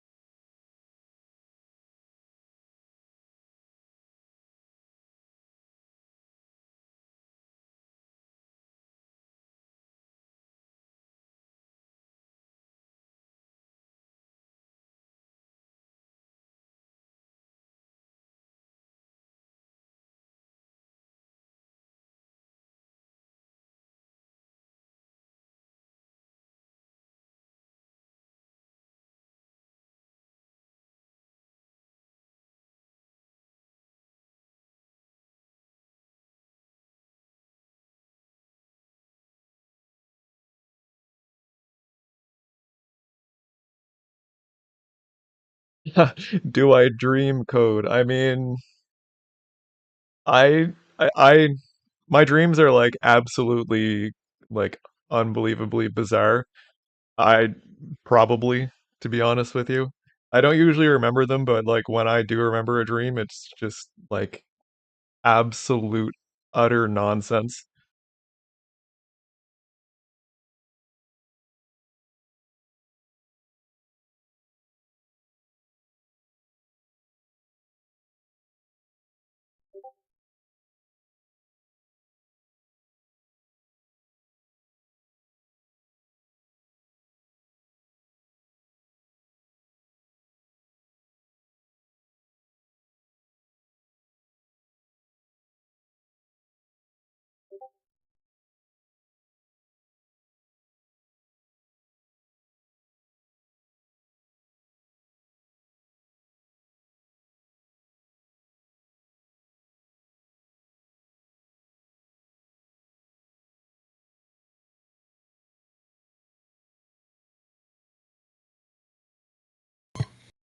I returned. Welcome back. Thanks.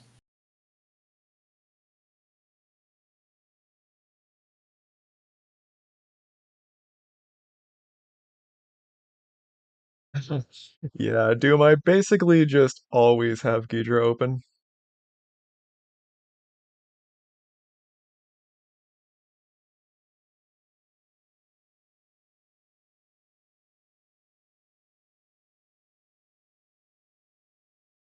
Um, Actually, I can probably make this a codec rather than just an encoder.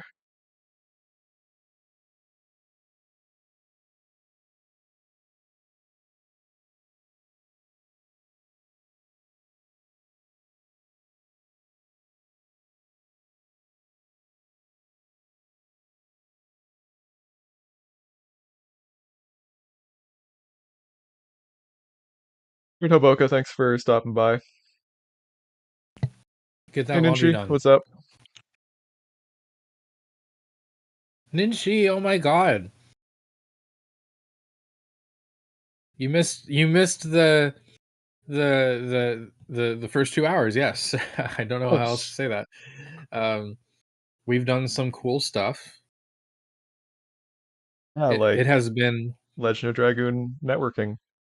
yeah, the first ever network connection in Legend of Dragoon today. March what is it, March 6th? Something like that. Yeah, very cool.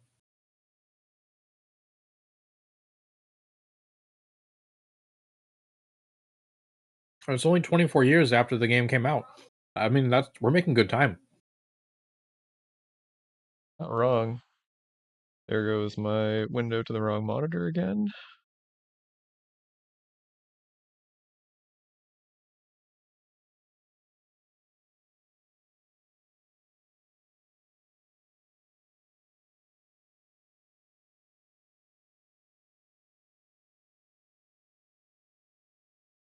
Yeah, Ninchi, this is one stream that you definitely want to, I would say, rewatch from the beginning after this while you're doing laundry, like Hoboka just now. um, have it playing in the background because we've had some very fun conversations and polls and first time things. All is This is one of the best streams in a while, in my opinion. Alright, now that I've gone back and forth with this 3 times,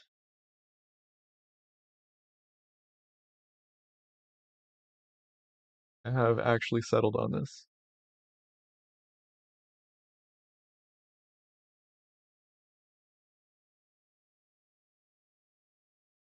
Now, how do I handle the decoding? We're gonna need a packet ID for sure. Simple, just type 108. I wish.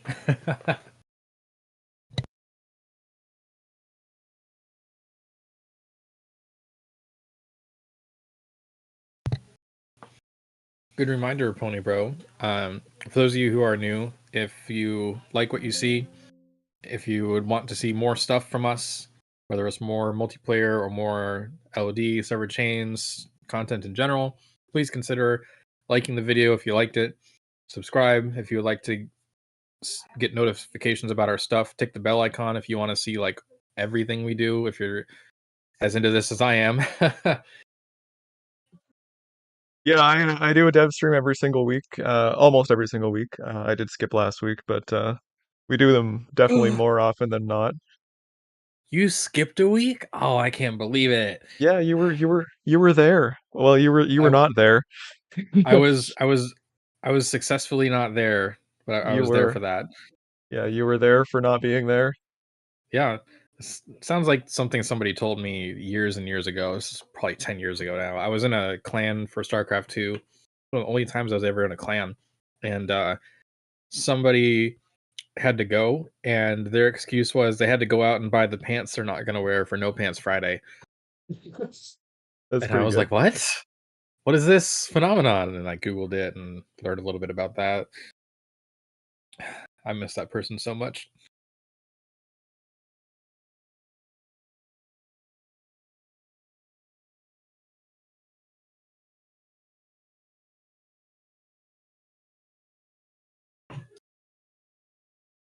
Sorcerian says one of the things I'm curious about with this project is how the emulation layer for the game was made and how that has been being replaced little by little. Um, well, I can show you the emulation layer. This is no longer in use. However, it is, um, well, I have been, in some free time, I've been working on touching this up and improving it a little bit for something else. Um, but long story short, all of this is basically a PS1, but in code, except for most of the CPU. And it's also got I did a full reverse engineering of the BIOS and kernel. So the kernel is like the very, very low level code that's, basically burned right onto the PlayStation. Um, this has your super low level stuff like your exception vectors, your thread control block, process control blocks, IO, like, reading things from disk, etc., etc. Um, like the very, very low level parts of that. So this is all kernel code. This is the PS1 kernel. Also reverse engineered the BIOS, which is slightly higher level stuff, like memcard handling, um, booting executables, etc. And then we've got the hardware layer, such as the CD drive. So this sort of emulates the PS1 disk drive. Of course, there's the GPU emulation. So this is the software rasterizer that Severed Chains used to use. So this does the rendering. Fun fact: the PS1 is actually the GPU is only 2D, even though the games are 3D. The GPU can only render 2D triangles and quads, so the games actually have to do all of the 3D transformations into two dimensions on the CPU using the geometry transformation engine, and then send the resultant 2D triangles to the GPU to draw. Yeah, there's memory, sound processing, etc., etc. Um, Basically, I did it this way because it allowed me to get everything up and running without actually like understanding any of the Legend of Dragoon code. Because the game can still talk to this layer as if it was talking to a PS1, and then this just maps all of that into something that a modern computer can understand.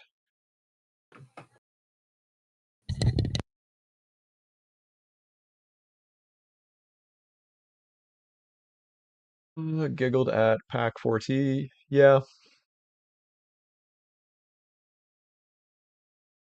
that's reasonable. Following Devstream since the beginning. Sometimes I jumped in, say something. Yeah, I mean, you don't have to chat, but it is definitely good to hear from the people who are watching.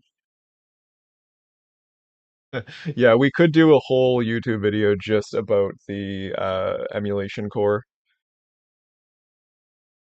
But yeah, so the reason that I wrote that as its own project originally is because it can be used for other PS1 games as well.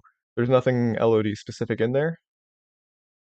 So yeah, I originally sort of split it off with that in mind. So it basically only has the emulation layer and then the reverse engineered BIOS and kernel code.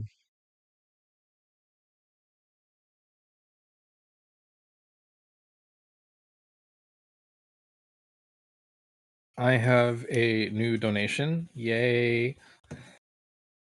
Hooray! Thank you. I believe that's Jacob. Really appreciate the help. And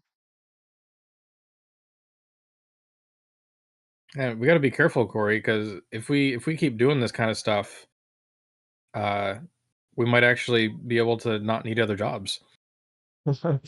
Yeah, that would be something. Scary. Success is scary, right? Yep.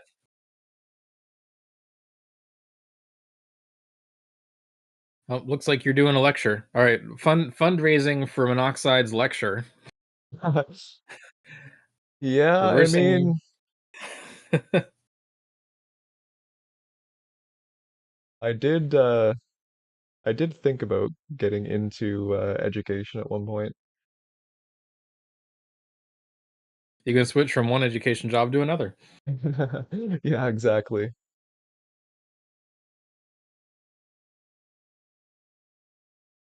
We're I can't tell. I'm not going to tell Corey what to do or not do, but if he is interested, he will be invited to speak and help us produce some other videos on the channel. We're going to have some various like behind the scenes videos and compilations of stuff. Where possible, I'll be trying to get word from either Monoxide, aka Corey here, or maybe Icarus, or other people who have made big contributions to Severed Chains, or other projects in the fandom in general. Um, Translators, speedrunners, whoever, and get us some more content on the YouTube side. So you're already going to be getting some of that for sure.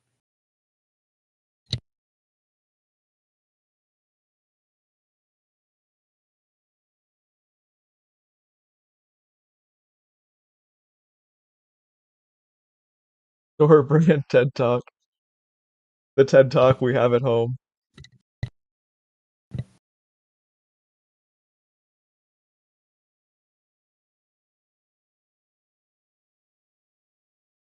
This is always annoying. Java generics are pretty meh. What kind of bullshit do I need to do to force these to work?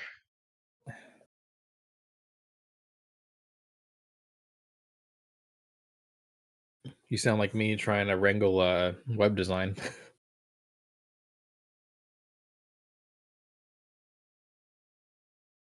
This is what I call I know what I'm doing, shut up.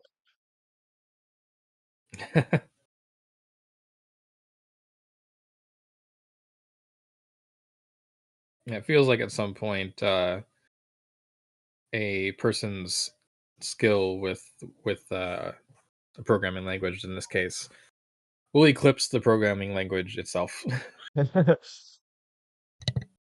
I mean, we have very much forced Java to do things that it is not intended to do. We have a new Like question. Oh, sorry.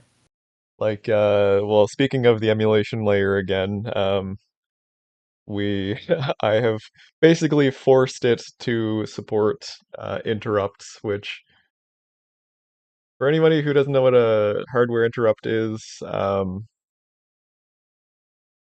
it's sort of like suspending execution and running a piece of code um, due to something happening. Like for example, whenever you type on your keyboard, um, your it's actually triggering an interrupt and it stops executing what it's executing and runs the handle keyboard key code. So it's sort of like that. We've got there's some very incredibly hacky code in there, and it's so hacky that the newest Java it can run on is Java 17 because they removed some extremely deprecated features that I was abusing. But Mm, the whole purpose of the emulation core is basically just sort of like an initial bootstrap. So you use that to get the project started, and then as time goes on, you optimize away the need for it.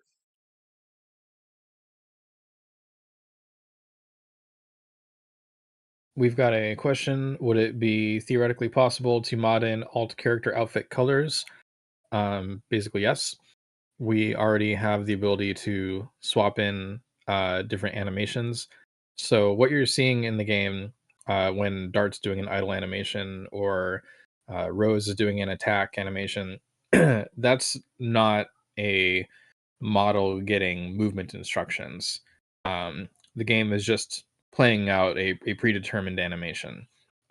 Each so for example, it's not just Dart's model once doing different things with different instructions. Dart has different animations with his same model copied like a billion times over. So what we would do with the current implementation is just retexture his UV map, his texture map, and then put that in as a modded animation, if I'm not mistaken, Corey. I got to be honest with you. I was not listening to a thing that you said. Great, really appreciate the confidence boost there. But I'm pretty sure I'm right, because we already have an example of an animation mod. Doom Metal did it many months ago, I think now, where he modded the victory animation. So instead of Dart doing that thing he does with his sword and then bringing his arm down, yeah, I did it. Um, he turned around and did a twerk. He sure Dart did. Dart twerking, I believe, was the first animation mod, believe it or not. Yep, And a dwerk, if he if you wanted will. to, yeah, if he wanted to, he probably could have changed the texture map. And although it's probably not that feasible right now, it'll be more feasible in the future. Like as we go, there'll be more model related editing available, like weapon modding, entire different characters, all that stuff.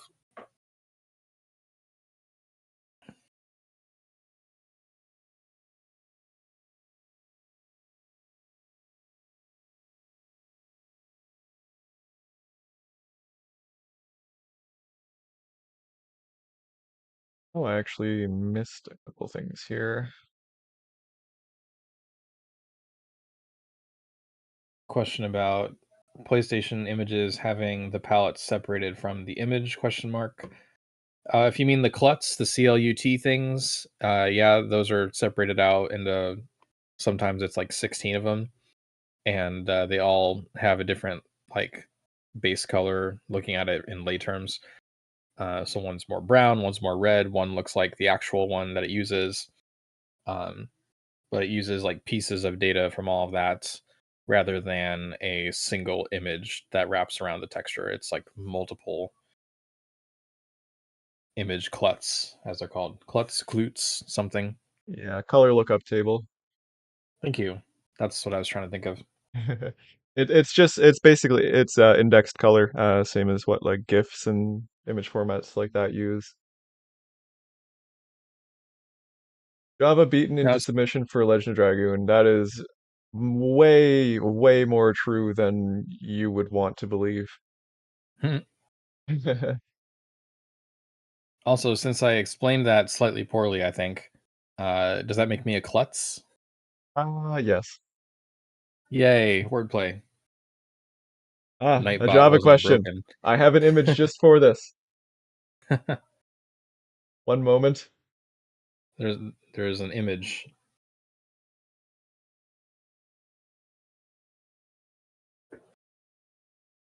Here we go.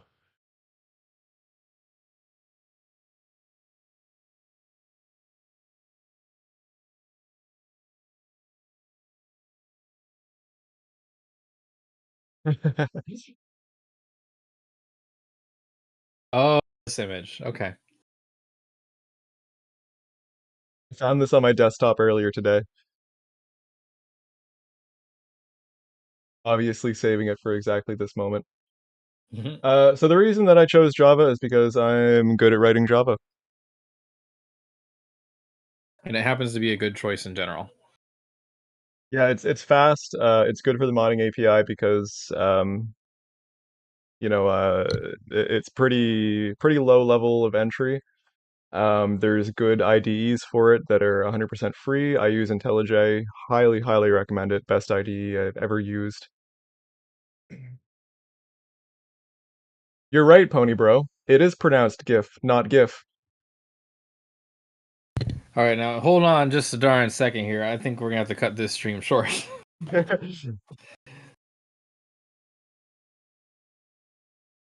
There are very few things we are not the same about. That is one of them. No response. Uh-huh.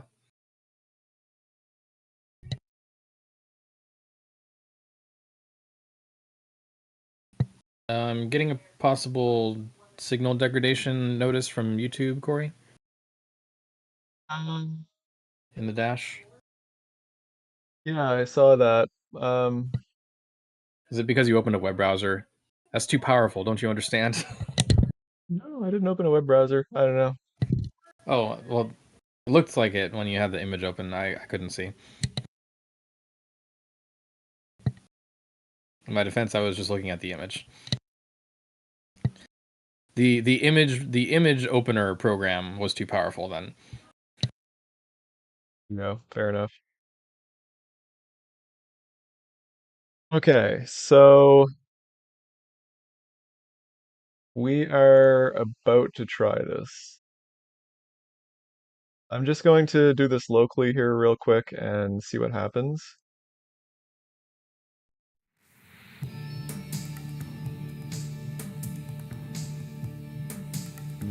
I don't need this code.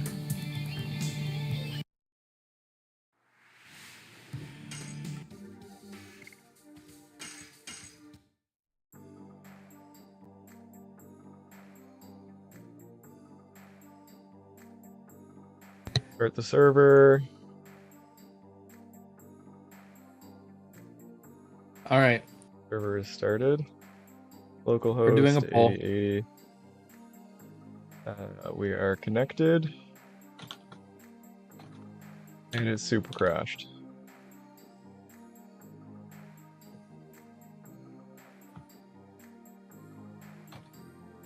Because the buffer is not large enough.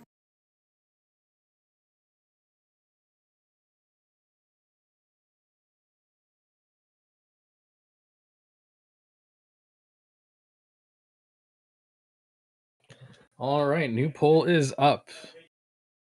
Blame J-Man for whatever the result is.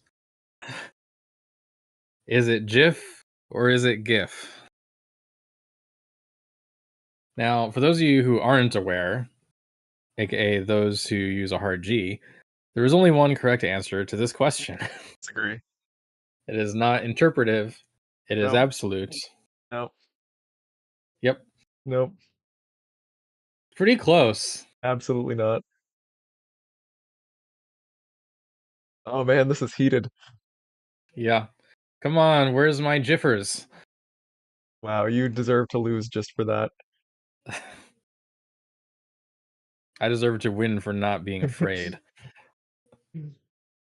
What shame will you go through for your statement?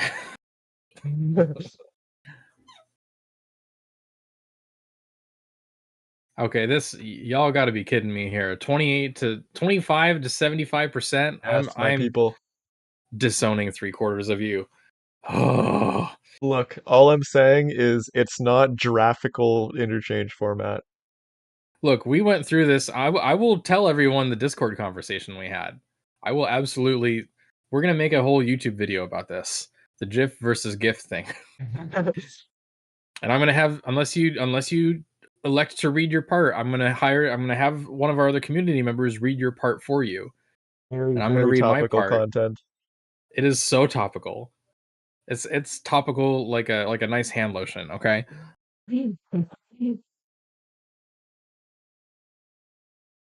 The creator was wrong. It's true. The creator is not SOA, okay? Some creators are right. Debatable. I'm imagining one of those debates from Community now, the TV show. I'm into Okay, it. now here is a fair question. Are we talking about the image format or peanut butter? We're going Jif peanut butter. I mean, mom's like you choose Jif, right? So choose Jif. I'm gonna have to make an alliance with the peanut butter people. because I may not be winning this one alone.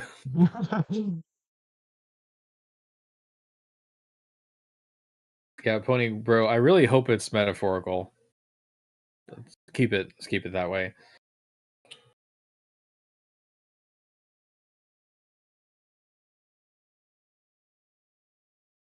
Okay, so why is the packet coming through at the wrong size?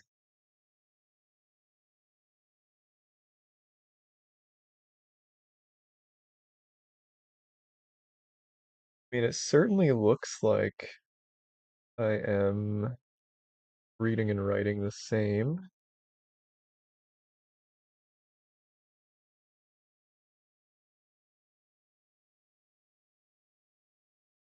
I can't believe. You know what? I'm just gonna delete this poll. Can Oh, I delete the poll? you can't No. delete the Shit. truth. Watch me. There, I stole 1% from you. I stole 1% and threw it into the sun or something. I don't know. All right, That's I look, guess. 24 is too small of a sample size. I think you can agree about that at least. We need to pull like at least, I don't know, 10,000 people to get some real numbers here. Hi, All Mary right, well, Sarju.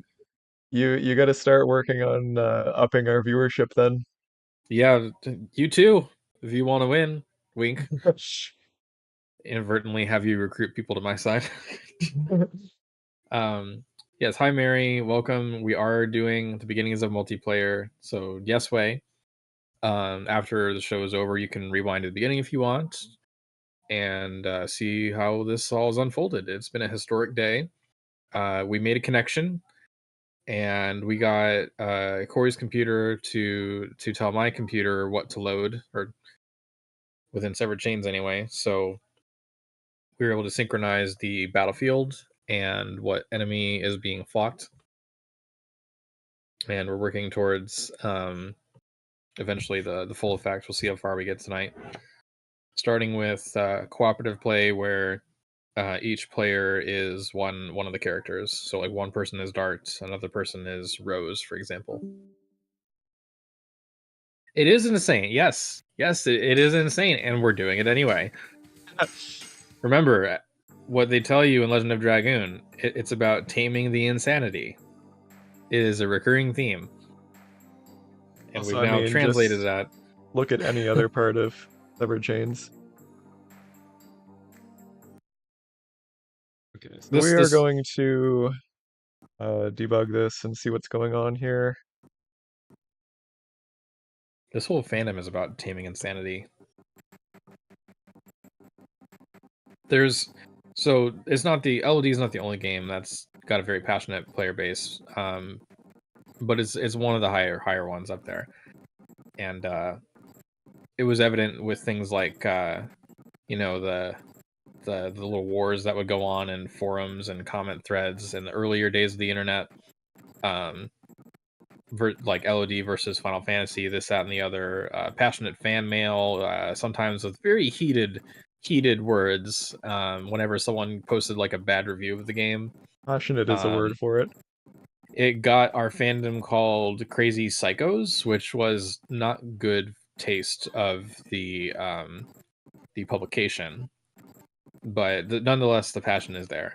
And since about 2016 or so, it's been about like taking that passion and putting it into something actionable. So whether it's me doing the general fandom stuff, giving us a website, giving us the Discord server, and curating all these different things, and helping other people start projects. Corey here doing the Severed Chains thing. It's just channeling that into something you can do to make things better for the fans. So there it is, taming the insanity.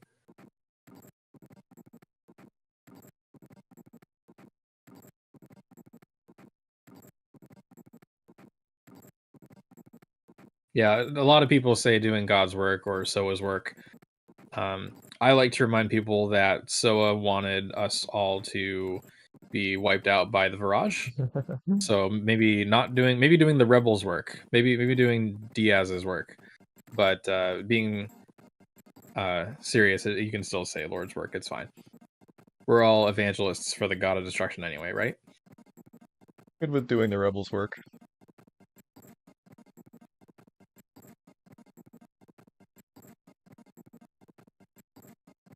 Are we are we the John Connors of this fandom? We can't actually go back in time, but we can do our hardest. You need to remember that I do not watch movies or anything, and I have no Damn idea what it. we're talking about at any given time. I picked an easy one though. John Connor from the Terminator. Oh well. I've never watched Terminator. Okay. I'll try and find an easier reference for you next time. Like something that's not a show or a movie. Good. Nothing Now from you're pop getting culture.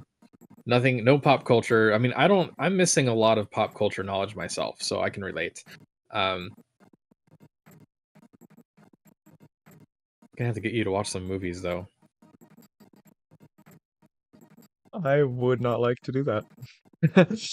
Great. See you at 8 o'clock.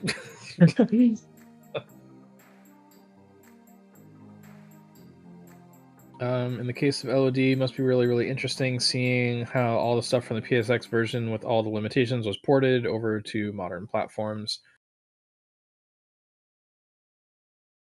Yeah, I mean, this whole thing is like wrangling an uncooperative bull. I would say on Corey's behalf. I'm pretty sure that would be accurate. Yeah, well, I mean, I've rewritten hundreds of thousands of lines of code. It has transformed a lot already under the hood.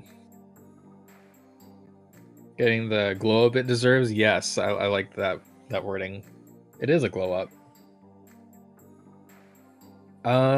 Pony Bros says I have to show you the first Mortal Kombat movie.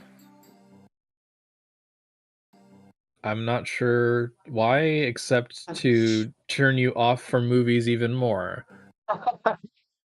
It is Is a it bad? very it's worse than bad. It's when a company greenlights something but then just craps on it is the worst. It's like I'd almost rather not have it happen.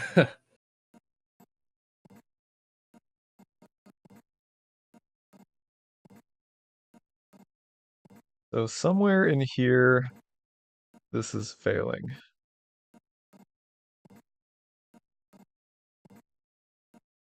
Um, I think I know why, and it's because the getting sent in chunks. I have a vague recollection of that happening in Netty. Now, if only I could remember how I solved that in the past. The last time I wrote a client-server program, like 7, 8 years ago. So bad it loops around to being good. I've seen a few movies like that. Have you ever seen Kung Pao? Enter the fist. Clearly Something. one of the greatest movies of all time. I was really into that as a kid. The meta commentary was very entertaining. It has multiple memorable moments, like the fight out in the field, the fight with the cow, the tongue fight, lots of fighting scenes. It's a lot of nuts. There's story as well. It was based on an actual film called Tiger and Crane Fist, I believe, and they used green screen tech to subsume, like replace the main character with Steve Odekirk's face, and they wrote two sets of dialogue for him. So one set is a set that you only see the lip movement for, but there's actual audio of it. And then another set is his dub over. So for example, Um, there's a scene where he says in the movie, and from that day, I vowed to kill the man who murdered my family. But what he's really saying with the lips is, my favorite pie is lemon meringue. Can you serve it? So good. So much secret content there. Still waiting for the sequel, Tongue of Fury. Need a Kickstarter for that.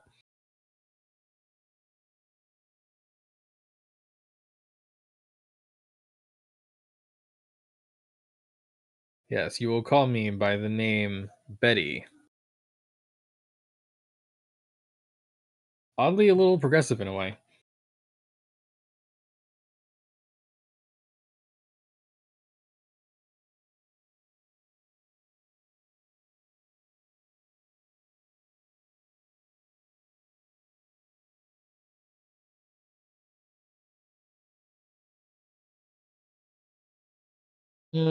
How the heck do I get the written size of one of these byte buffers? Uh,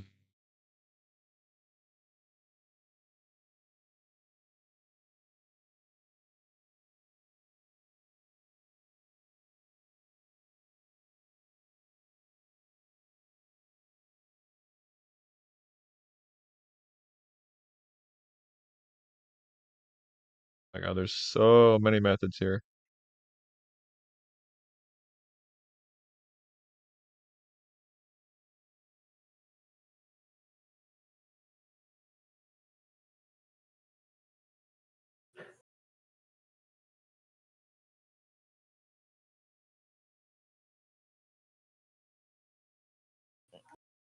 Capacity.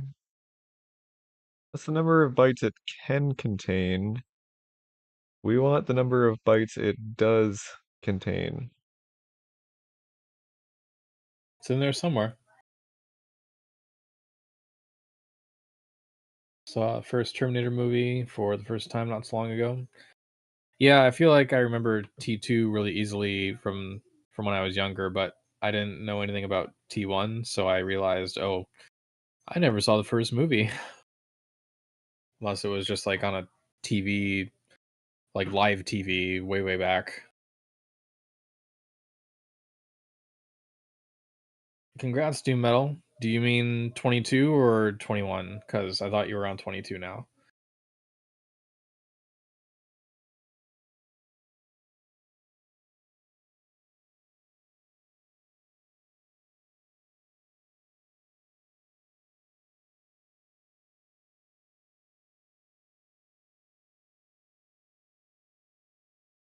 Yeah, 22.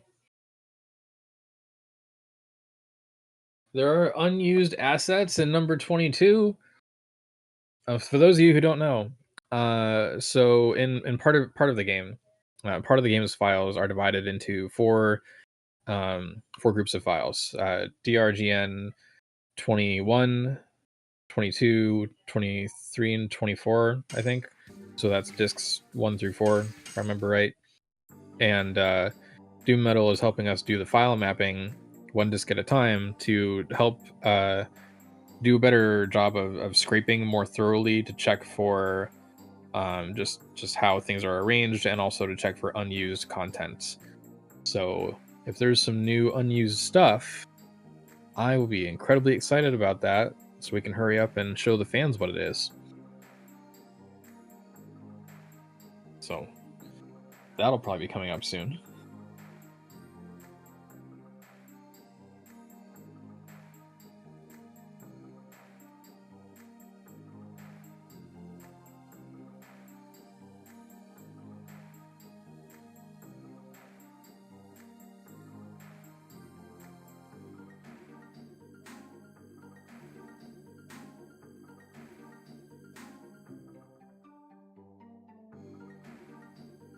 Nothing more exciting than reading documentation live.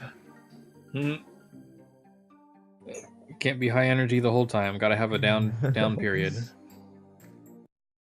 Um,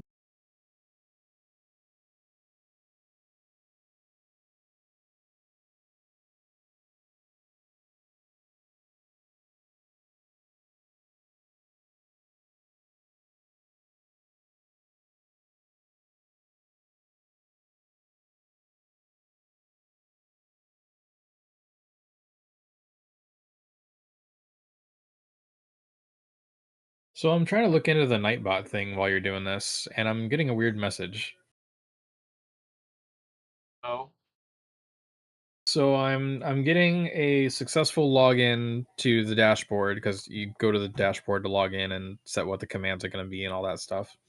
Um, and I did this on February 19th, and it says description successful login. And that's the most recent thing. Um, Before that, the second most recent thing was some kind of system event on February 13th that says account deleted, YouTube access revoked. And I'm like, what does that mean? I have no idea. So did like our instance of Nightbot get revoked, or is it some other error? But I am going to try and figure this out. Let me go into. Let me try going to the dashboard here. A Congo mini model? Ooh, that's got to be fun. And that's what he calls the submap models.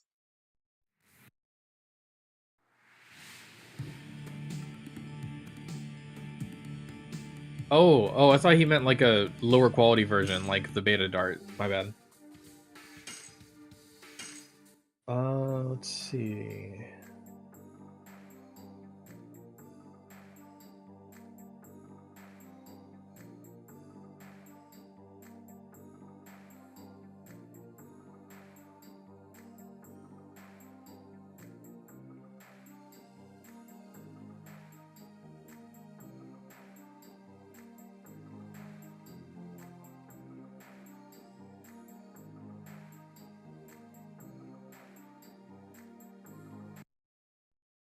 Okay, so why are we getting a 0 byte packet here?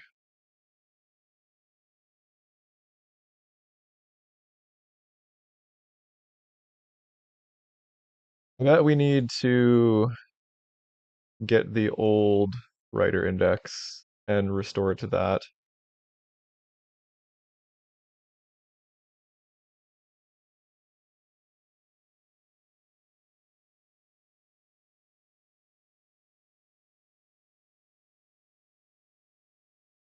Yeah, let's try that.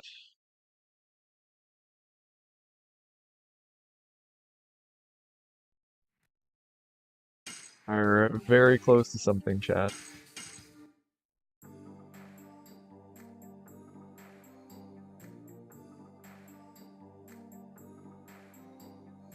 Very, very close.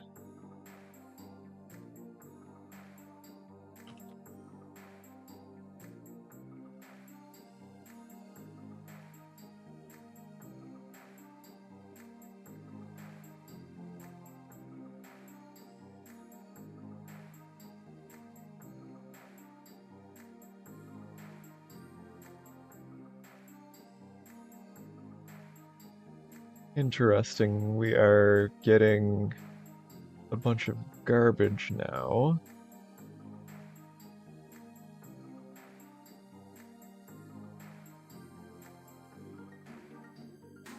It does get the first packet correctly.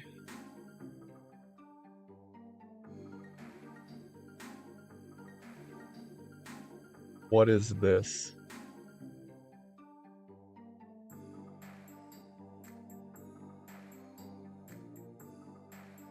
Is that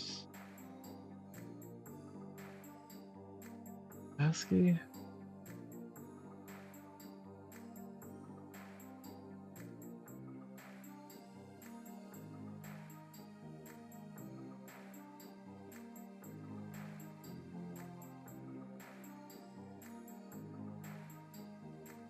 Oh, I think I fixed Nightbot. Yeah. I'm gonna check. LO the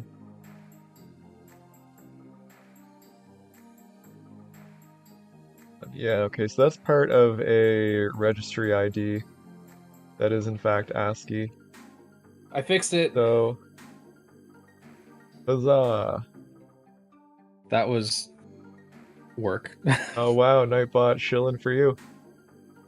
It must have had the command queued over like 2 hours because somebody Where's asked me mine?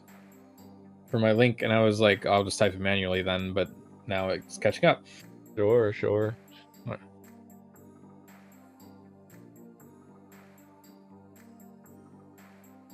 Yeah, I don't know what the hell that was. It was still a moderator.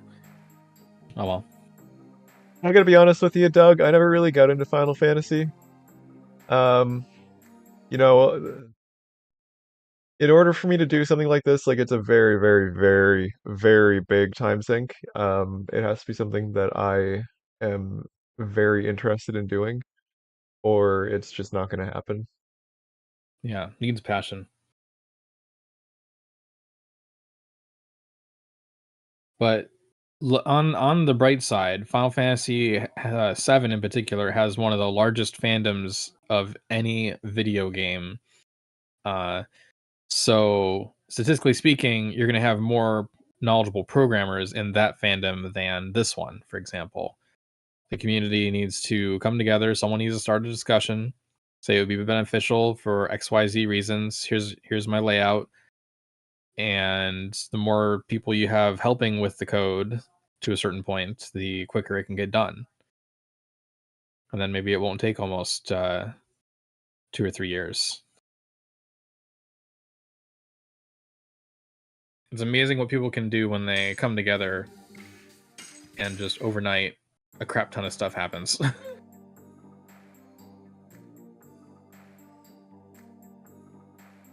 But I'm also assuming demand is lower in the sense that there is an official PC port.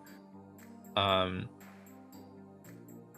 so it's not like people are dying for it quite as badly.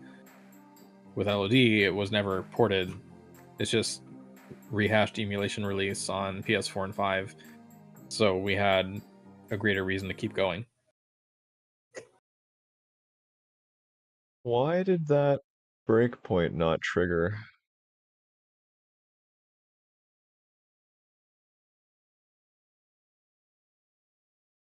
I like to say that anytime something doesn't work the way we expect it to, it's SOA stopping us because we're not supposed to be getting this far. You're not supposed to reverse engineer the game, damn it. And we're Well, like, but it's too late for that.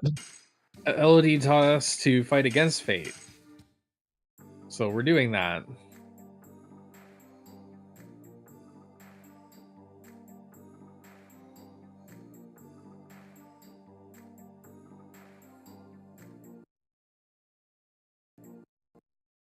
So we've got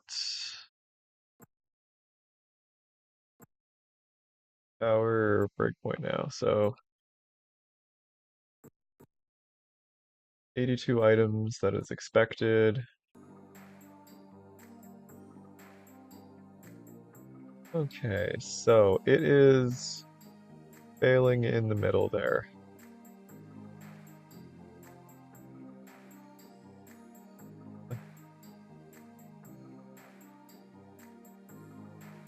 Expecting length 0. Expecting 0. That sounds bad.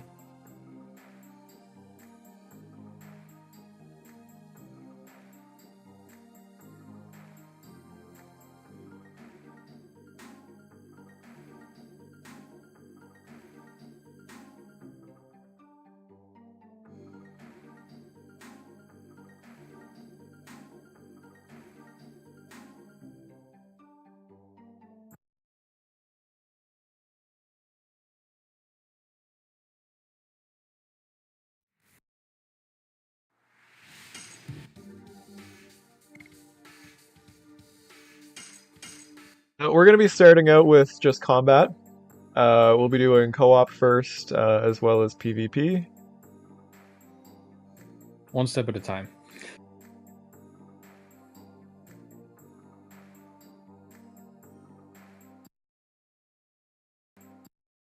Okay, so we got 2048 bytes. Now we're getting 0 for our length. What is up with that? Oh, okay. That's just that's just a dumb. I have done a dumb. The realization we can move forward now. We want to write the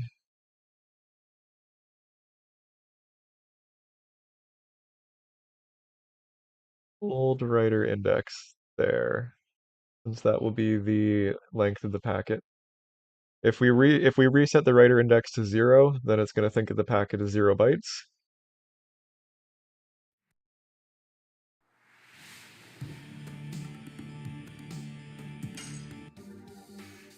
And thanks for stopping by, Arcrid.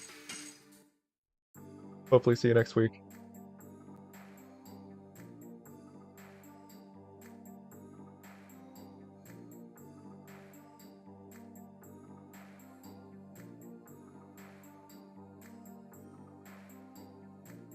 Okay.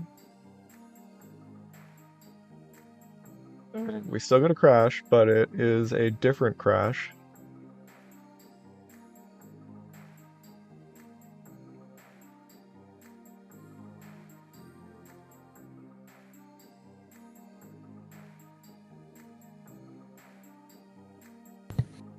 I'm gonna take a few minutes AFK real quick.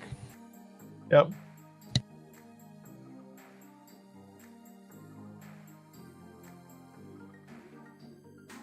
Oh yeah, you were working on that wiring harness. Not a good thing to stop in the middle of.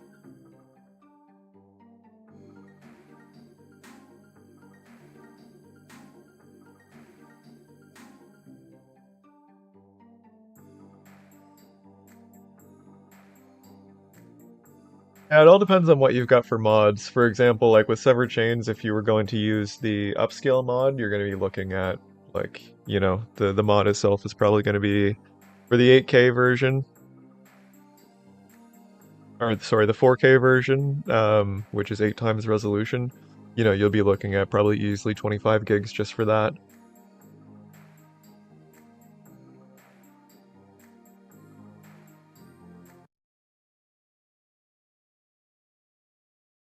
So this network codec should automatically replay, and I'm not quite sure why it seems to not be. Looks like we're getting the right length at first, then we bail out. The next time it runs, it should have all of that data accumulated. However, it doesn't.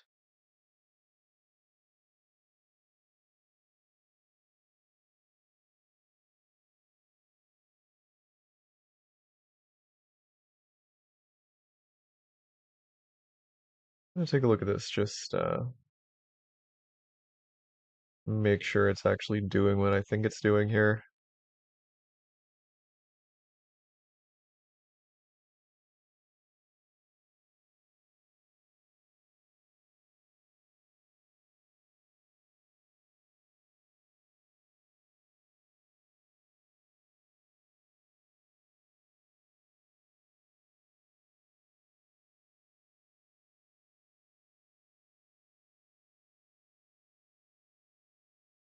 Okay, so I think we might actually have to split this up into an encoder and a decoder rather than just a single codec, because it does look like um, the codec does not do the replaying. And we definitely need it to.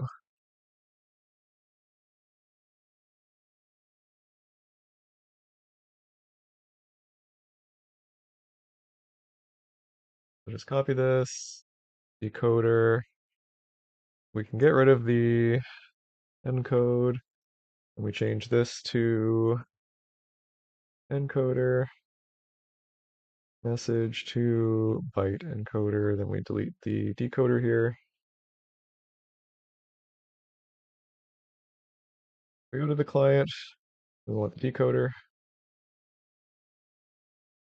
and hopefully this works.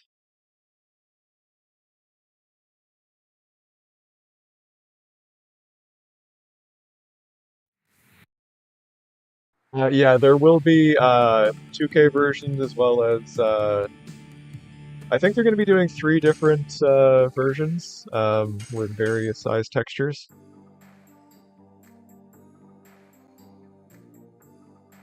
So people who, don't have a 4K display obviously don't need 4K textures. You're not really buying yourself anything there.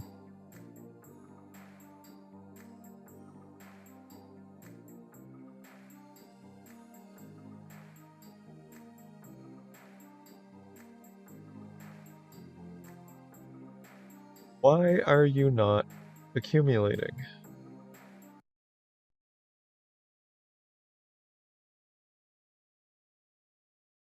Using the right class, byte to message decoder. Byte to message decoder. As the accumulator. Do I need to use a different method or something? It certainly doesn't look like it. Hello again. What's up, Drew? Oh, Mary, thanks for stopping by. See you, Mary.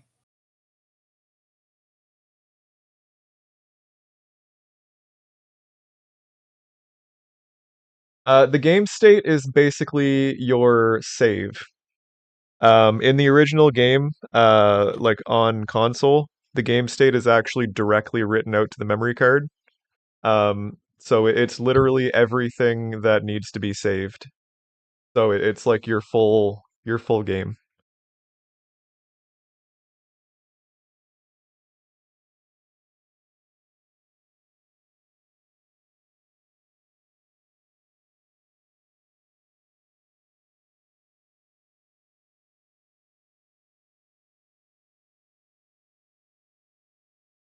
So it's using the merge accumulator, which is a strange word.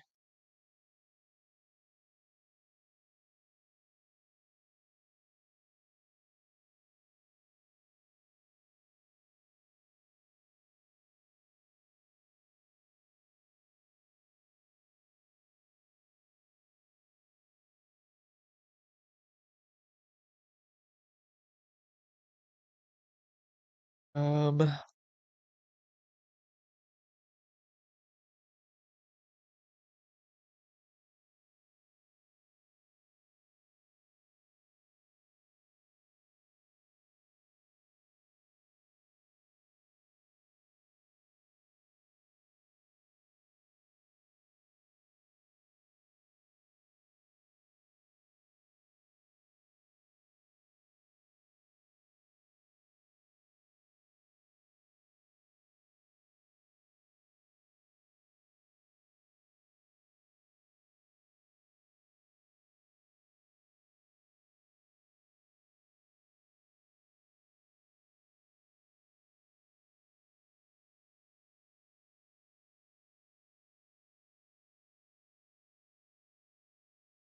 I think they'll just be releasing them all together. There is no timeline for the release, but it will be sometime after RB3 is released, since it relies on the OpenGL rendering in recommended build 3 in order to function.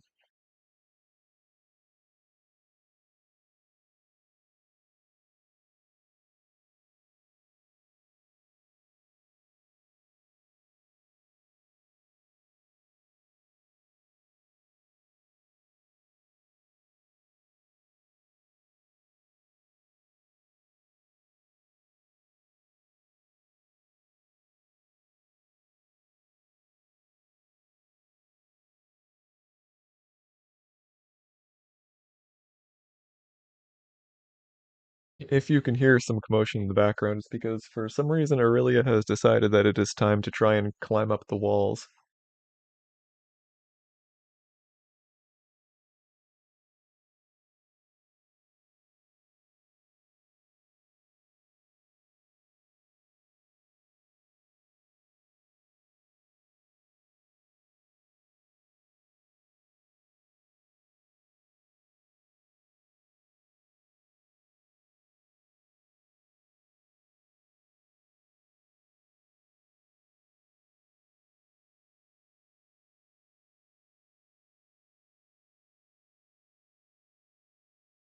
Yes, you will. You'll be able, well, I mean, you can already apply shaders. Sever Jane's already is set up with post-processing and whatnot. So if somebody writes a CRT shader, which I'm sure Zycronix will be doing because he likes the CRT effect, then you'll be able to just copy the shader into the shaders folder. Um, as for downscaling, yes, you will be able to select resolutions at some point when I add that.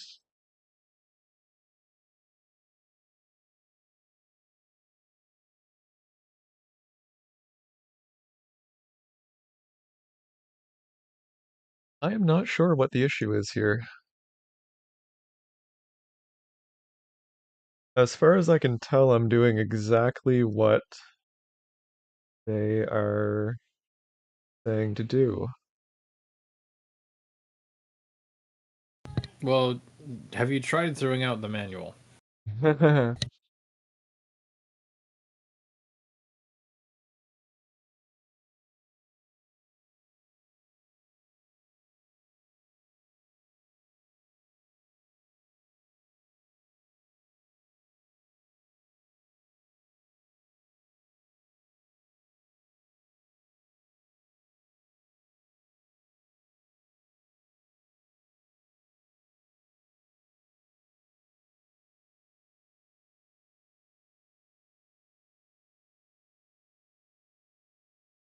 Yeah, you're not wrong, J-Man.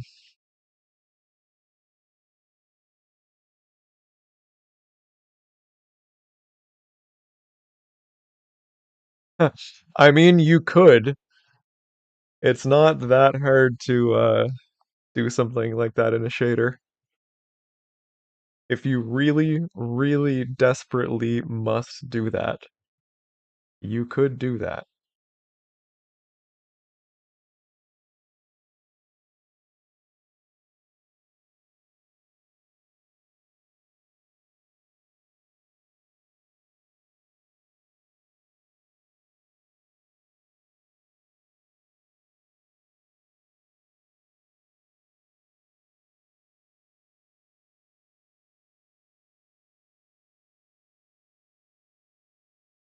Okay.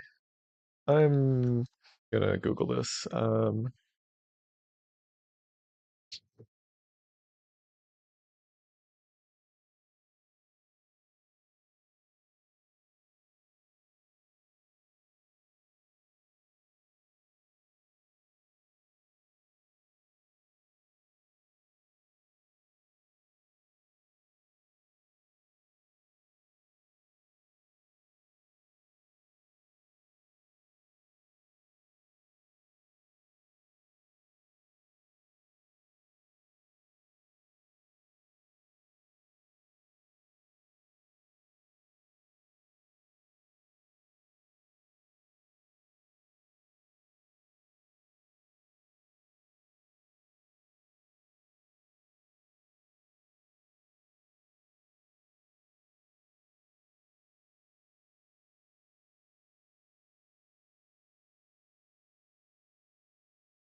not really getting much interesting here, or useful, I should say.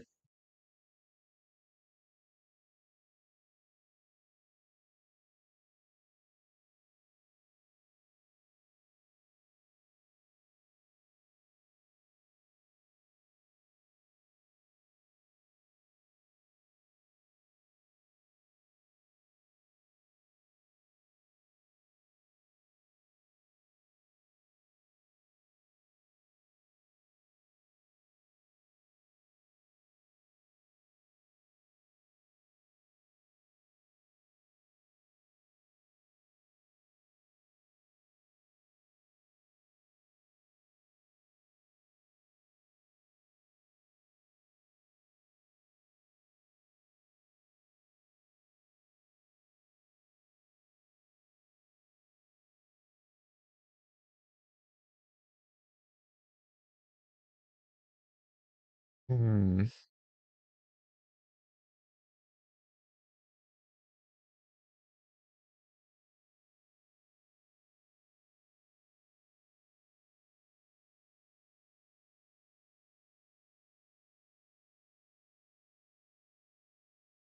Seems Netty has a built-in thing for.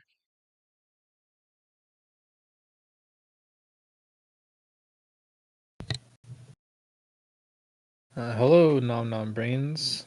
It's okay if you're late. You can always rewind and see what you missed. Um, you're wondering the talk of multiplayer for LOD. Yes, we have been doing the start of multiplayer, the groundwork, today. Where did the idea come from? I mean, well, generally we all have lots of ideas of what we'd like to see in LOD one way or another. Originally, I'm pretty sure I asked Monoxide at one point when Severed Chains became a thing over a year ago. I was like, hey, so how about this and this and this? I have no idea what's possible or not. You tell me. And one of those things was multiplayer. And he said, sure, we could do that. Like very nonchalant, you know? So um, we'll figure out the details as we go. But there will definitely be some baseline support.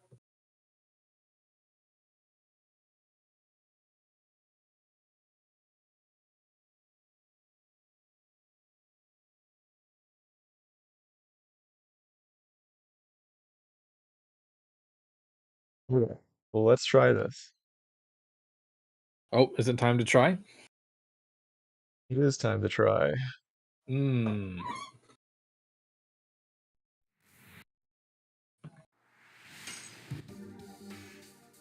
Yeah, sure thing. Happy to answer the questions. Whatever questions you got, let us know, and we will answer. Fortunately, Drew is here to answer questions while I am busy writing code. Yeah. Hey, Is it gonna work? speaking of, really No. quick, if I may. Oh, it didn't work. Darn.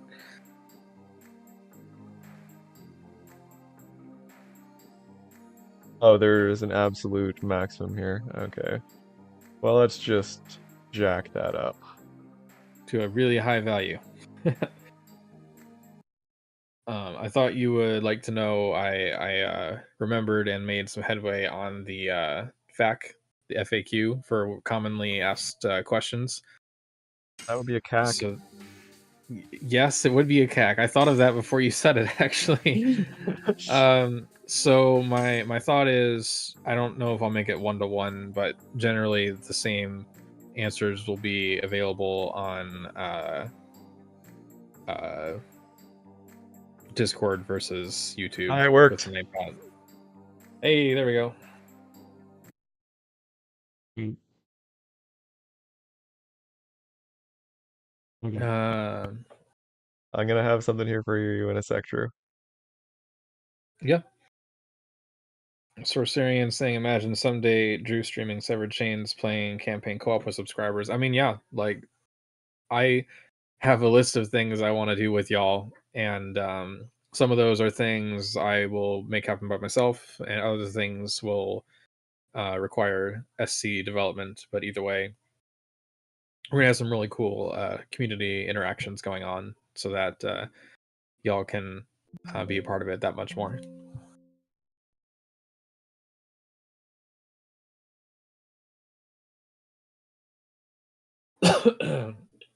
All right.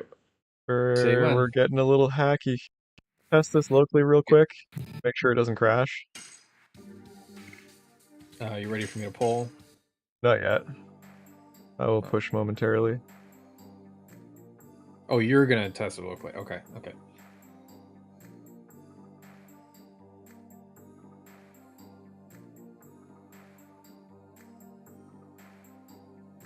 No crash.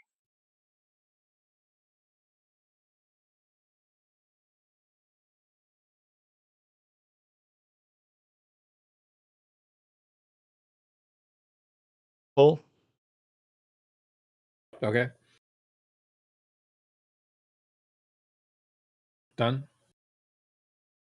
Fire. Fire.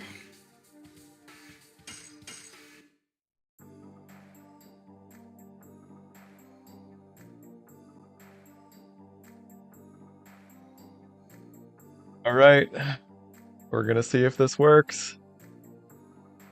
I am Pulling up my debugger. Hold on for 1 second, Client. Matthew. Oh. Let me go. We got to I've see if changed my this works keyboard. first. Wait 1 second. I'm gonna fetch that number again. And it's still port 8080. Yep. 8080. I'm connected. And open your menu. My in-game menu. Yep, your inventory. All right. I'm on inventory. What do you see? Healing fogs, potion rain, amulet, fake shield. Is that the save you loaded? I don't know. What do I you mean, have? look at the characters.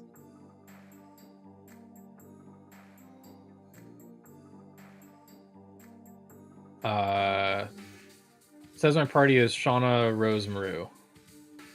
What levels? 60s. Oh, okay. Okay. You just sent me Took you a game state data. surprisingly long time to notice. This is one of my late game saves, which may have already had 60s. I'm not sure.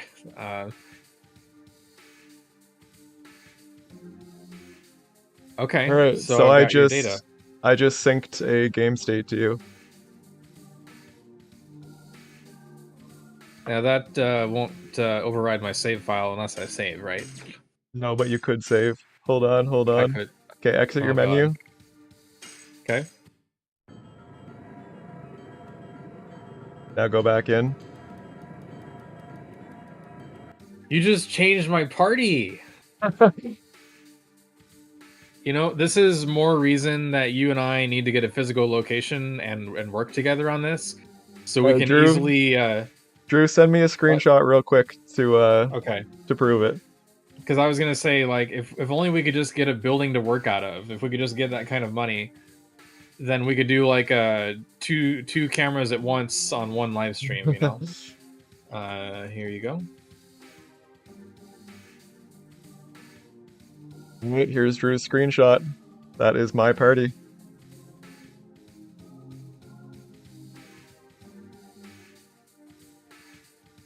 Wow. Yep, so we just officially synced a game state over the network. New feature, save file streaming. Send your friends your progress for no real reason.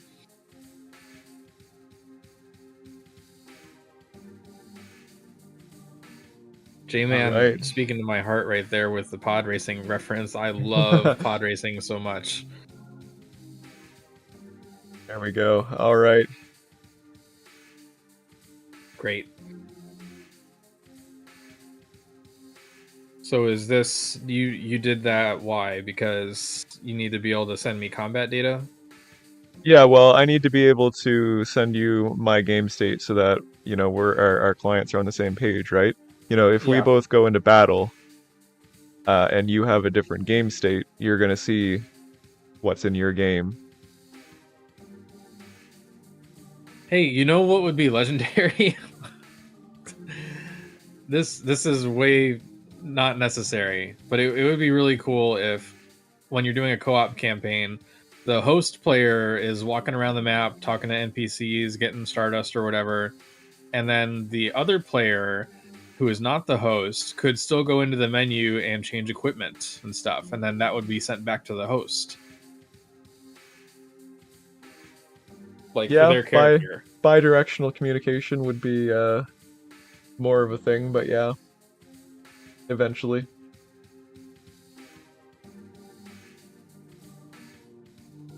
Reminds me of a duplex connection.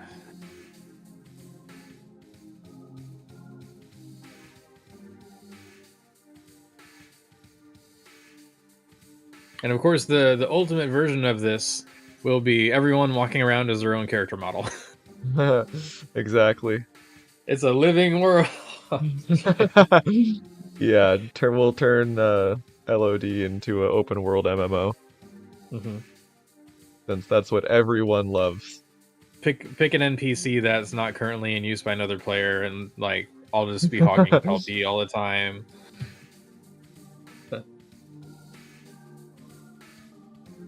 All right. Well, I think with that progress, this is where we'll call it. We had Yeah. a very, very productive live stream here. Made some very good progress.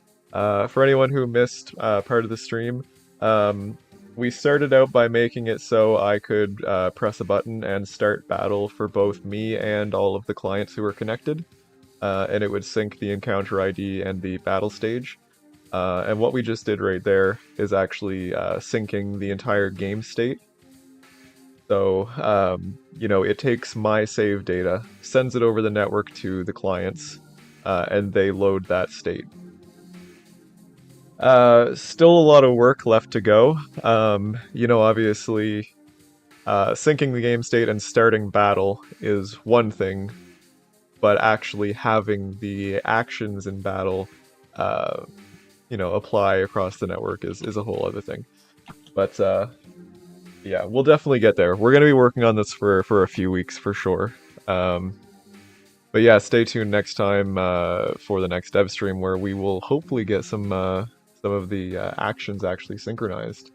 Do you have anything you wanted to say before we go, Drew?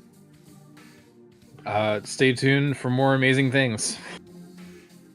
Yeah, thanks to everybody for the donations today. Thanks to my Ko-fi supporters, my Liberator Sparta, my Warrior Deningrad, my founders The Packle, J-Man 001, Shepherd, Fido Stick, my researchers Zach, Sonlin, and Ninchi, and my mercenaries Doom Metal, Platinum Sarge, Milk Lizard, Chocolate, Anonymous, Vince Easter, Balder, Ambi, Forrester, Pooney, AshQ, and MG. I'm gonna have to start taking breaths in the middle of this list now because it's getting so big. Thank you for tuning in. Make sure you subscribe to the channel if you're not already, and like the stream. And we will see you next Wednesday. Night, everyone. Night, y'all.